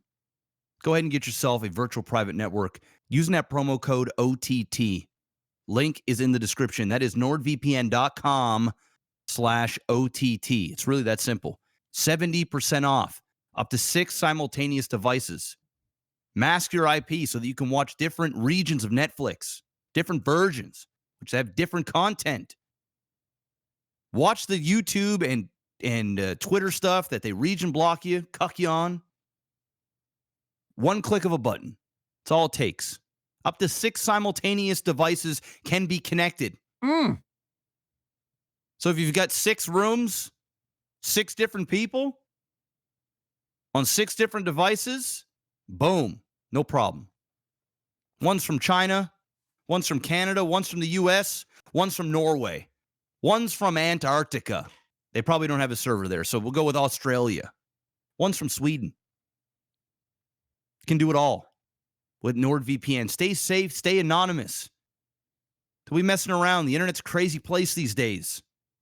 Get yourself a NordVPN. You can use that on your desktop app, smart TV, phone. I'm missing one. Browser extension. Your router. Your router. You get a router level VPN. Yes. Boom. Jeff. So go check them out. NordVPN.com/OTT. I have a problem, Jeff, and I'm hoping you can help me. What is it? Jeff, I'm pasty fucking white. All right? I'm as white as they come. If I stand outside and it's too bright, I can blind people. And that's a liability that I don't have the money to help fight litigation. But you know, it doesn't stop me from trying to get outside, but we live in a place where the weather's not always as good as it has been this week. It's often gloomy and gray and rainy. Mm-hmm. And you can't always go outside and soak up the rays. And during these times, during the pandemic where you're trapped inside of the same 8x10 room for long stretches of time, you get a little, you get to learn little tricks of the trade to fool the mind into thinking that you're in a bigger place and maybe even that you're outside. If I don't have the sun to fool my eyes, if I close them and look up at the sun, it's going. And I need to be able to fool my brain into thinking that the rays are hitting my face and that I'm actually getting the vitamin D that I require on a daily basis. And I get a little fan of the corner. Is there something that I can do? They need a key light from Elgato. You want yellow light? You want white light? You want more light? You need a key light. Our sponsor, Elgato. You gotta get one of these if you want to feel like you're getting hit with rays. Can also go ahead and pick up a Stream Deck, a capture card, and whatever other stuff they got. You want a green screen? You want one? Yeah. I'm asking you. Yeah. You want one? Yeah. Well, they got those available at Elgato. Link is in the description. Super easy to set up. I literally take this out of the box. I could set this up in 5 minutes, tops. Boom. But Jeff, what if I want to relive my glory days as an alternative EDM kid, going to the club and experiencing a multicolored light show?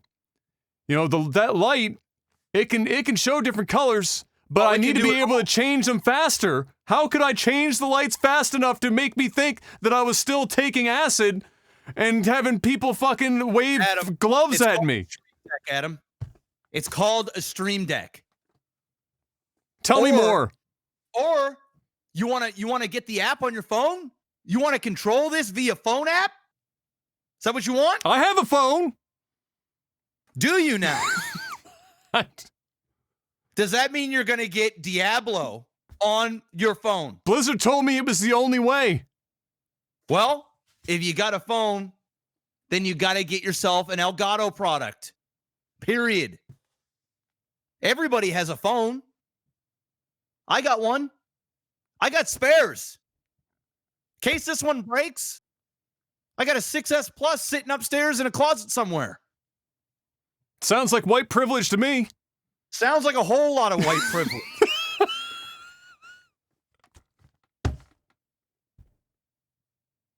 You know what else is privilege? What's that? Having a bunch of Elgato products. That's true. So privilege yourself and go to Elgato. Link is in the description below and support the podcast. Because, hey, you got to get one. That's my catchphrase, bro. If I hear anybody, if I'm on anybody's stream and they steal that line, that's it. That's it. Movies and TV. Long after the Percy Jackson movie, Jeff, Disney Plus is going ahead with a series. No one cares. Just wondered. Although it'll probably do really well because it's Disney Plus. So, and we're all starved for content, so we'll take it. CBS All Access is getting another Star Trek show called Strange New Worlds and will follow Captain Pike and Spock. No release date yet, but Captain Pike, if you've watched the recent Star Trek movies, you would have seen Captain Pike. And Dude. so that may be interesting to you. That's pre-Kirk. CBS is all in on Star Trek like if it was fucking Game of Thrones. It's about all they've got. Literally. It's all they have. That's it. And it's still not enough to get me to buy the fucking service because really, I don't want to have to spend more money a month just for some like half-baked Star Trek show. I just don't want it. I already spent enough money on every other damn thing that I got going on right now. The last thing I want to do is go and get another one. That's it. It is literally the last thing that I want to do. Disney Plus as well, finally putting the original standard definition Simpsons up so everyone that are Simpsons diehards can stop bitching about it not being a 4:3 and losing a bunch of the footage because they've crop stretched it to 16:9. There you go. You did it. I don't know if that means they're also going to uncensor the myriad things that they censored in The Simpsons. Probably not. But at least you'll see it in 4:3. Also, Netflix show for Cuphead is apparently on the way. That's coming up here pretty soon. And good for them. Cuphead, man, who would have thought? A couple of guys get together, make the most ridiculously laborious animation project for a video game ever made. And now they're getting a TV show. Congrats. And the biggest news in movie and TV of this week and probably for the next few weeks is that congratulations, everyone. You came together and you screamed loud enough to the point where the Snyder Cut is coming in 2021. Finally. It's coming. To HBO Max. It's coming. And it's coming in episodes. Did you hear about that? No, I didn't hear about that. So I think there's 5 or 6 episodes. And so they're going to be cutting it. You're going to get, one there on 1 week maybe or 1 day. I don't know how they're going to release that. Apparently they're doing some reshoots. It needs I think up to 30, it was 22 million or 20 something million to actually put it together. Good Lord. Because he has a cut, but it's not edited. They need to do more score. The special effects aren't done. Oh, yeah, of course, yeah. A shit ton of stuff, and they want to film some more so that the movie makes a little bit more coherent sense. That's pretty much that. So we are going to get it finally. Well, there you go. Yay. It's coming. That's it. And that's all I've got. All I can say that we haven't. I watched the last of the Last Dance last night. Yeah, I did too. Yep. Fire the whole way through. What just a really well done docuseries in general. Like just everything about it was just super fucking well done. So that was a great watch. And then other than that, haven't been catching any movies or anything like that. We've been watching Upload. So I think we're episode 4 or 5. I'm not sure. It's on Amazon Prime. Okay. It's really cool. Basically the premise of it is a guy dies, the main character, he dies. And it's like in the future, and they can upload your consciousness into a virtual afterlife. Mm-hmm. And so you go to this place that is meant for people with privilege, that you have money, and you can go there and you basically live your life with other people that are dead, but it feels like you're alive. And he has it's a full service. So there's tech support and things like that. And then you're talking to people that are living, that are helping you go through certain things. That's all I'll say. It's a little bit more intricate So than what that. genre is it? It's a comedy slash The dramedy? yeah, it's a dramedy. Yeah. It's really fun, dude. It's Okay. a good show. I think you and the lady will enjoy it. We're having fun with it. It's lighthearted, it's fun, it's well acted, it's clever. It's a little futuristic too, which is cool. There's some really cool tech in it. Yeah, and it's just well done. I'm having a lot of fun watching it so far. So Awesome. I would suggest peeping it. And it only took literally one episode, and you're in. It's not That's like, rare. oh, I need to watch 2 or 3. It's one episode. It's either you're gonna be like all for it, or you're gonna be like, eh. But most people that I hear is really enjoying it. The biggest challenge for that, for us, will be getting over the hill of not immediately sitting down and simply watching episode after episode after episode after episode of 90 Day Fiancé. Oh my god, dude! Kayla and I haven't watched that shit in forever. I don't even know where to watch it at. We started, basically, we haven't watched it in forever either, and then like M's Instagram feed started blowing up with a bunch of stuff because there was another like Filipina on the show again, and it was game over. She was like, "We need to watch. You need to find." Where do you watch it at? Well, Like I have online? it like I have cable, right? So it's TLC in Canada. Oh yeah. So you Yeah. can just go watch literally like almost every episode Is it on demand? on demand. Oh, okay. Well, we'll have to check it out. And so you just pop in on demand. No, the back end for Bell is garbage. So you have to basically Dig search for for TLC and then bookmark it so that you can get back there every time. But yeah, we're there's so many 90 Day Fiance seasons or shows. We're watching the before the 90 days right now, season 4, and that's where we started. And bro, this season 4 has the craziest people I've seen yet. Good. Honest to God, batshit crazy. So that will be the challenge. I'll will be start it tonight. Oh, bro, getting her off of that's gonna be dude. You're gonna be introduced to Ed, and you're never gonna want to watch another TV show ever again. Hell yeah. So yeah, that's all we've been doing. But that's it for that. Next up, while we have time, Tech support.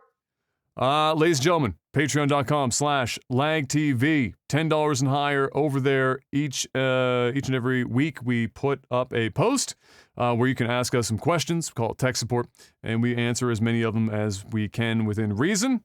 That's what this whole segment is about. Patreon.com/lagtv. First up, we've got Mark Furry asks, what's the best party you've been to that wasn't a wedding or a birthday? He says, #casual kitchen rager.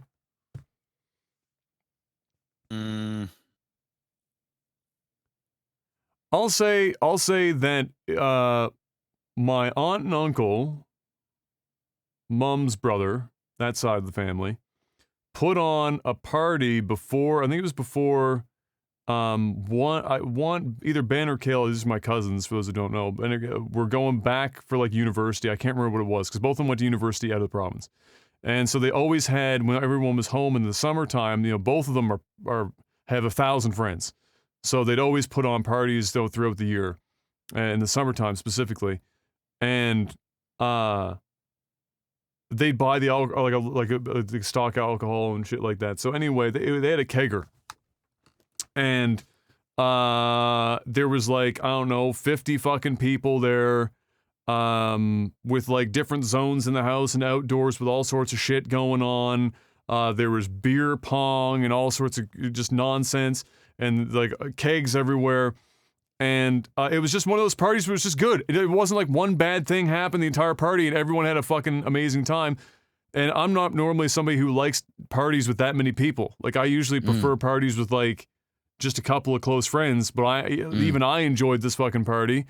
And it was just, you know, John is a big kid, so he was out there. He had one of Ben's old hockey helmets on his head, like with some stupid thing written across the front of it, playing beer pong with a bunch of 20-something-year-olds, just loaded out of his fucking mind. And to the point where somebody called the cops on the party, because it was like 11 o'clock, and they were like, I don't know, it was a weekend. It was like 11 o'clock, and people were bitching about the fucking party. It's like, dude, fuck off. Cops show up. Wow. Cops show up, and they're at the top. They're at the top of the back deck, and there's like three staircases to get down to the lower level where the beer pong was happening. And they get in, and they're like, you know, where's the adult in the household? We need to talk to who's in charge here for the party.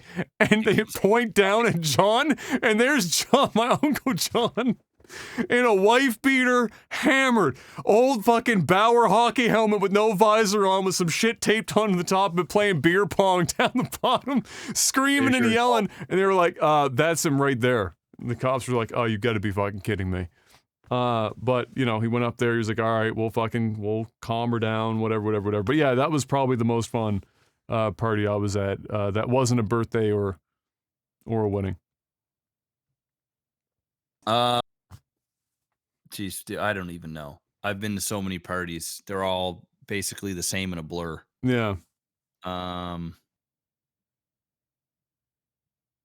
Yeah. We had a party at Wayne's one time that was pretty crazy. I don't want to get in any details on the internet, but let's just say stuff happened. That was a fun night. That you managed to remember. Yeah. Oh yeah. I remember.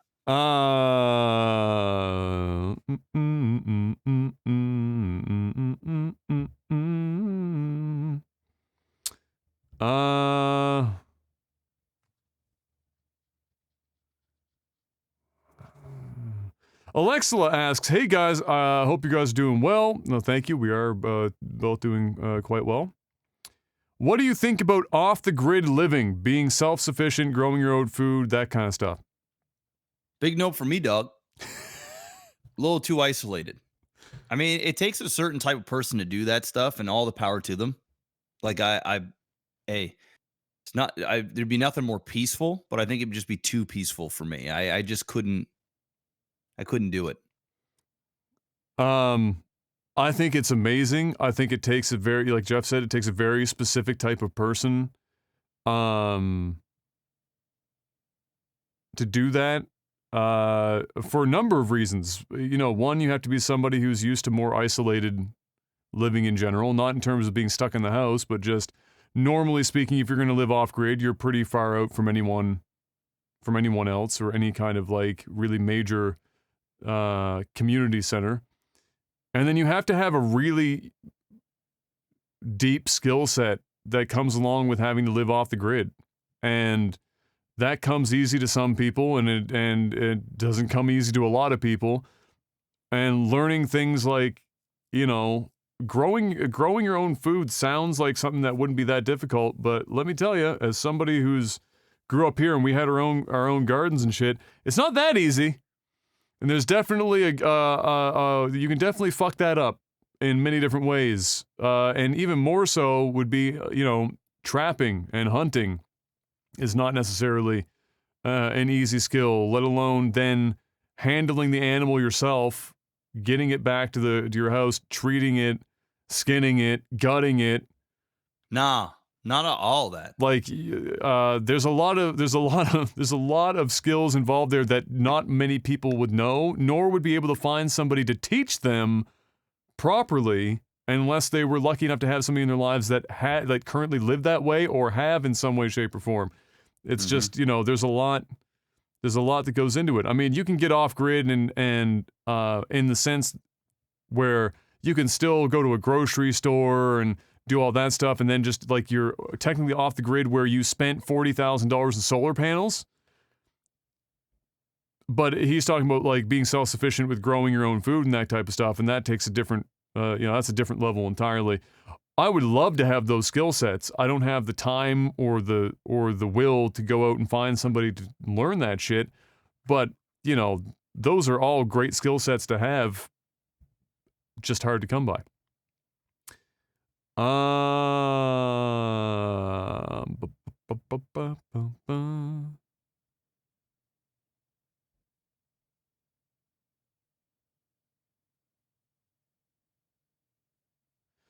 Oh, cryptic cyanide. He says after being 9 years late to the party, having enough, more than 2 pennies to rub together, so actually can directly support you guys. Hey, thank you so much. Thank you. On rubbing quarters together instead of pennies now. That's 25x. It's big play. Boom. Would you ever consider shared community movie or TV viewing? Obviously, the money, if the money is right, something like live mystery science theater. Jeff once mentioned that he would be down if Twitch added a feature through sub-only streams, but you would be open to using. Would you be open to using an outside source? Only problem is, of course, licensing, if only for Patreon. That's like I mean, Jeff and I have never talked about that as a thing for like a podcast like thing or whatever, like a Patreon incentive. Individually, I think, like you were mentioning, like he's mentioning here, like you did mention in the past, it'd be cool if, you know, if there was a Twitch specific feature, which it kind of exists. The problem is that because of the licensing, there's still a lot of kind of hurdles in the way that makes it clunky and is kind of a deterrent to wanting to do it. And I know that even with Twitch's current implementation, I still don't feel comfortable in doing it. I still feel like there's too many loopholes to get me in trouble doing that shit, and it's just not worth, especially if it was something that was like a Patreon tier or you know, a subscriber goal, is that you're now monetizing the ability to do that, and I just feel like there's too many legal fucking avenues without any of that. Like if I could sit there and watch a TV show with my stream and we could like go through it together, or watch somebody had a suggestion on like some good anime or something, and I'm watching it for the first time and people can see my reaction to something they love, or we can all experience it together for the first time, that'd be amazing. But unfortunately, because of licensing stuff, it's hard to do. Now you can do the whole thing like what some streamers do and what Joe Rogan does with UFC is you put on a timer and you say, all right, everybody's going to start in 3, 2, 1. Viewing parties, and you have a timer so that if somebody's tuning in, they know where to skip to get to that specific point, and then they can watch it with you. That's the closest thing that you can get. And I'm not sure we're ever going to get to a point where you can just go ahead and watch it all together, unfortunately. But hopefully. I would do it. Yeah, absolutely. When it becomes less of a legal licensing juggle, then yeah, definitely. And I suspect that will eventually become something that's more doable, because there is a fair market for people that would like to see that happen. The closest thing we've gotten was the Twitch shows, you know, the Bob Ross, the Pokemon, the different things. You know, maybe eventually Twitch will get licensing on so many different shows that you can stream and watch with your community. But other than that, you know, how cool would it be to have a big movie night, you know, like a Twitch wide, you know, Lord of the Rings binge or Matrix binge or all the Harry Potter movies, and like everybody gets to sit down and view this all together. It'd be a big deal. Yeah.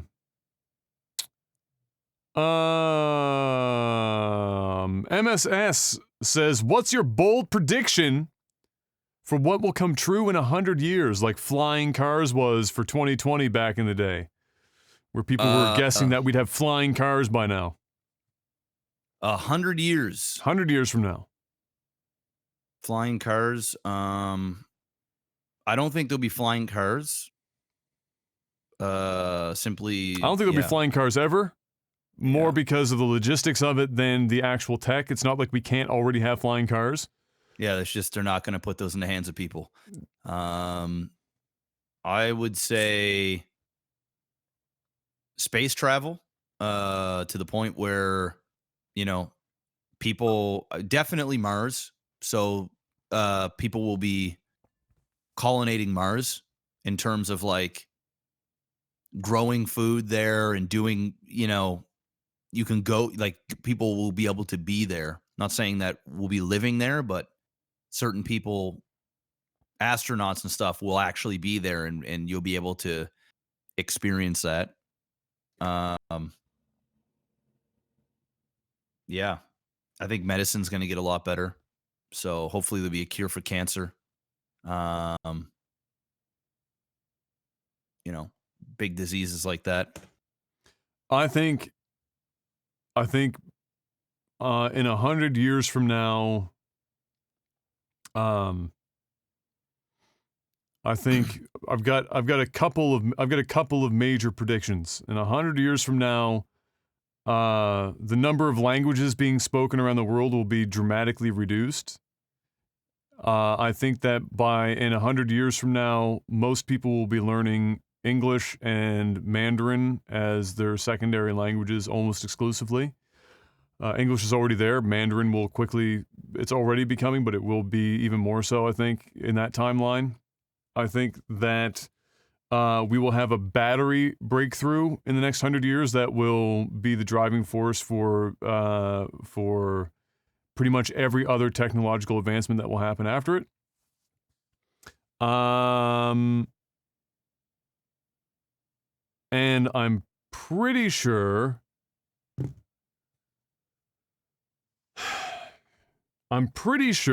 there is a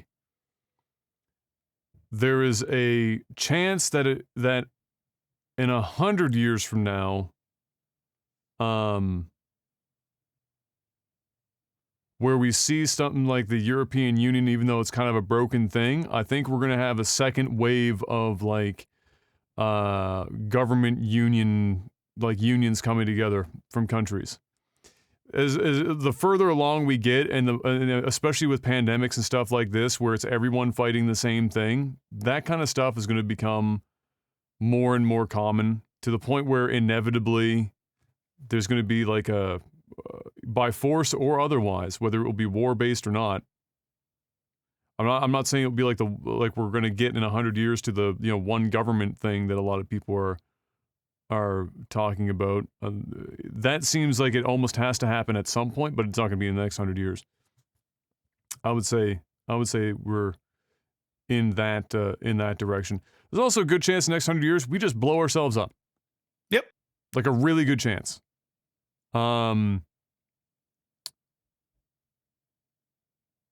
I fear sometimes that the number of stupid people just outpopulate the world versus smart people to the point where inevitably some stupid shit's gonna happen, and we're all gonna be dead.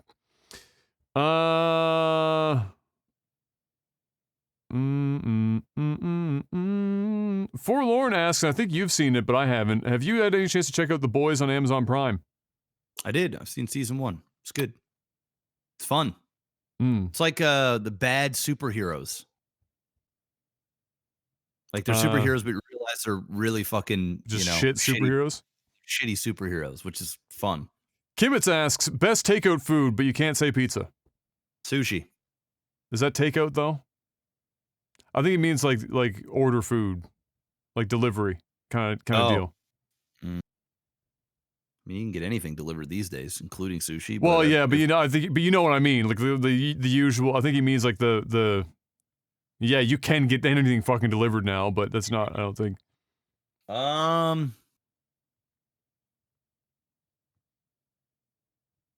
That's not pizza. For me, it's always a fight between, if I'm ordering that shit, is like traditional shit. It's always a fight between chicken strips and fries and a burger and fries. Those are the two that go back and forth for me, always.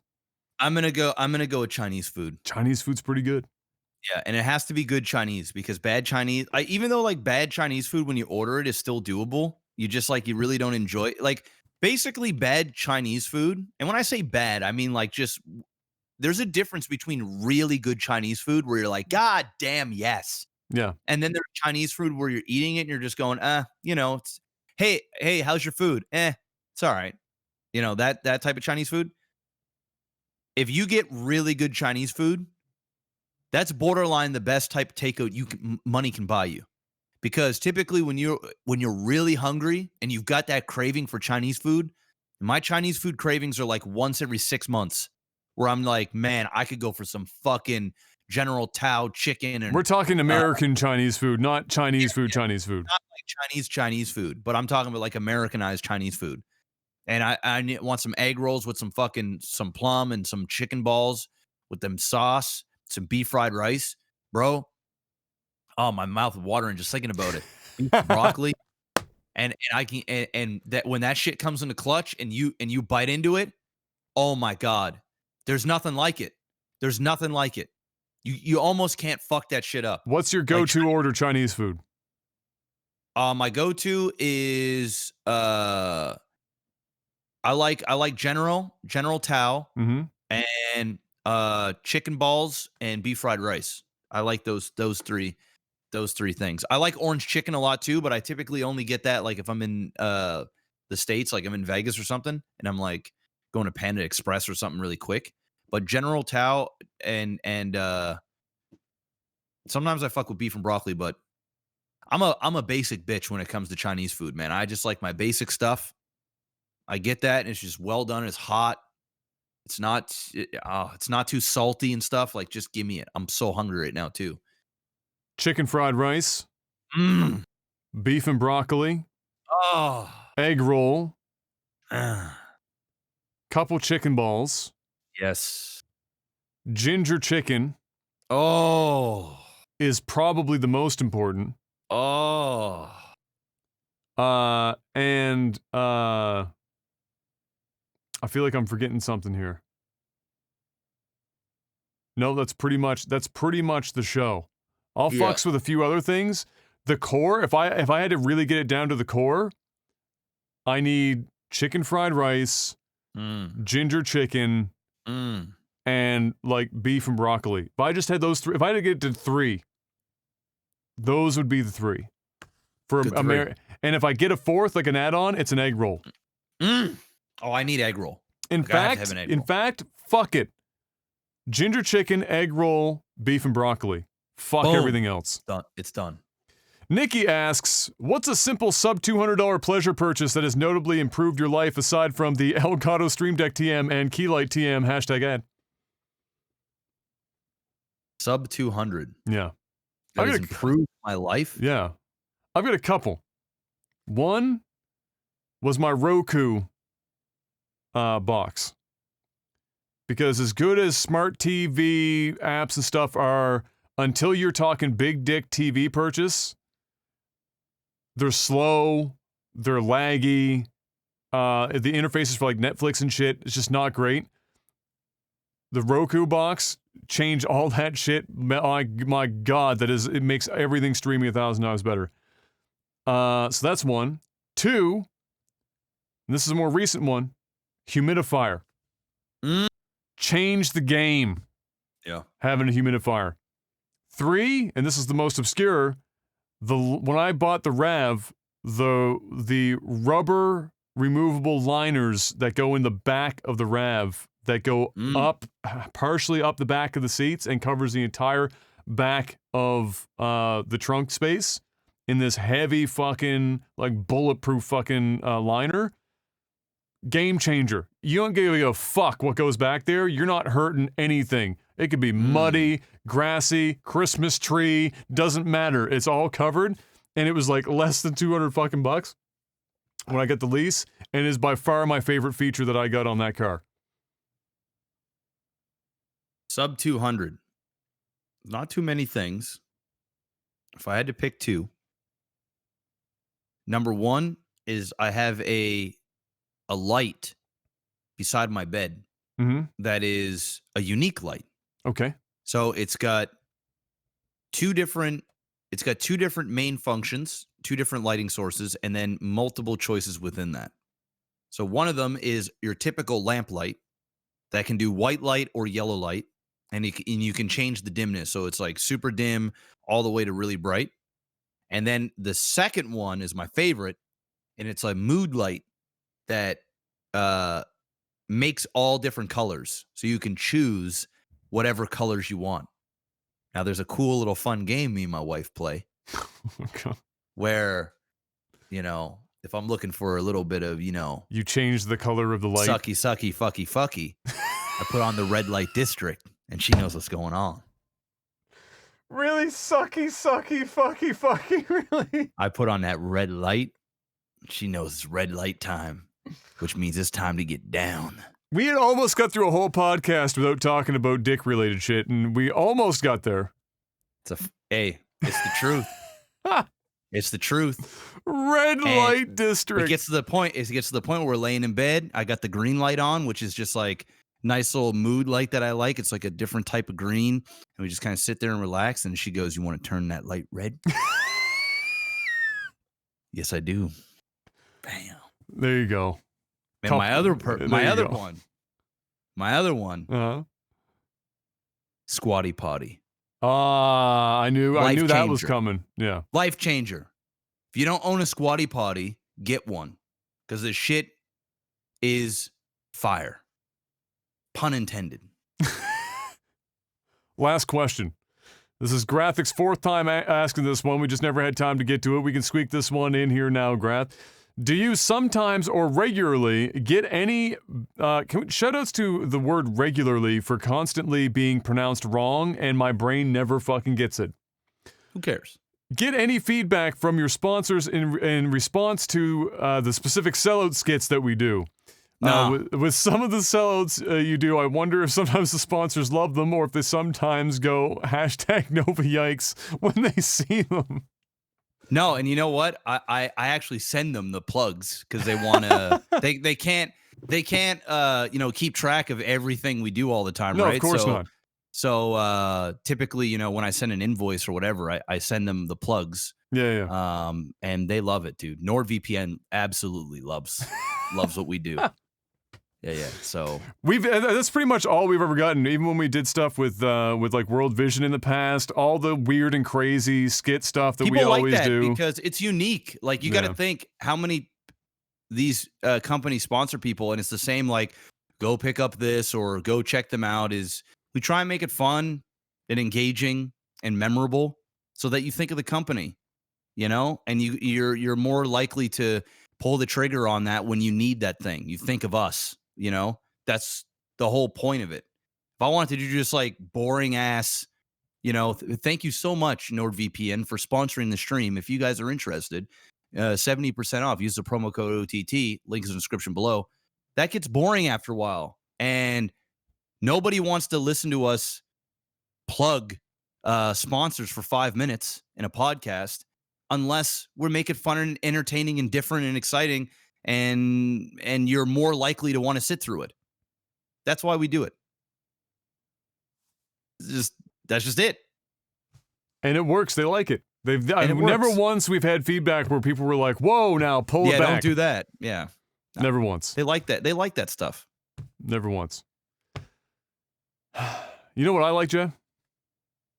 I like to eat. What do you like? Which is exactly what both of us are about to go do. I'm starving. Yeah. Right now. I actually have a meeting here very soon, so I gotta do that, and then I'm gonna eat.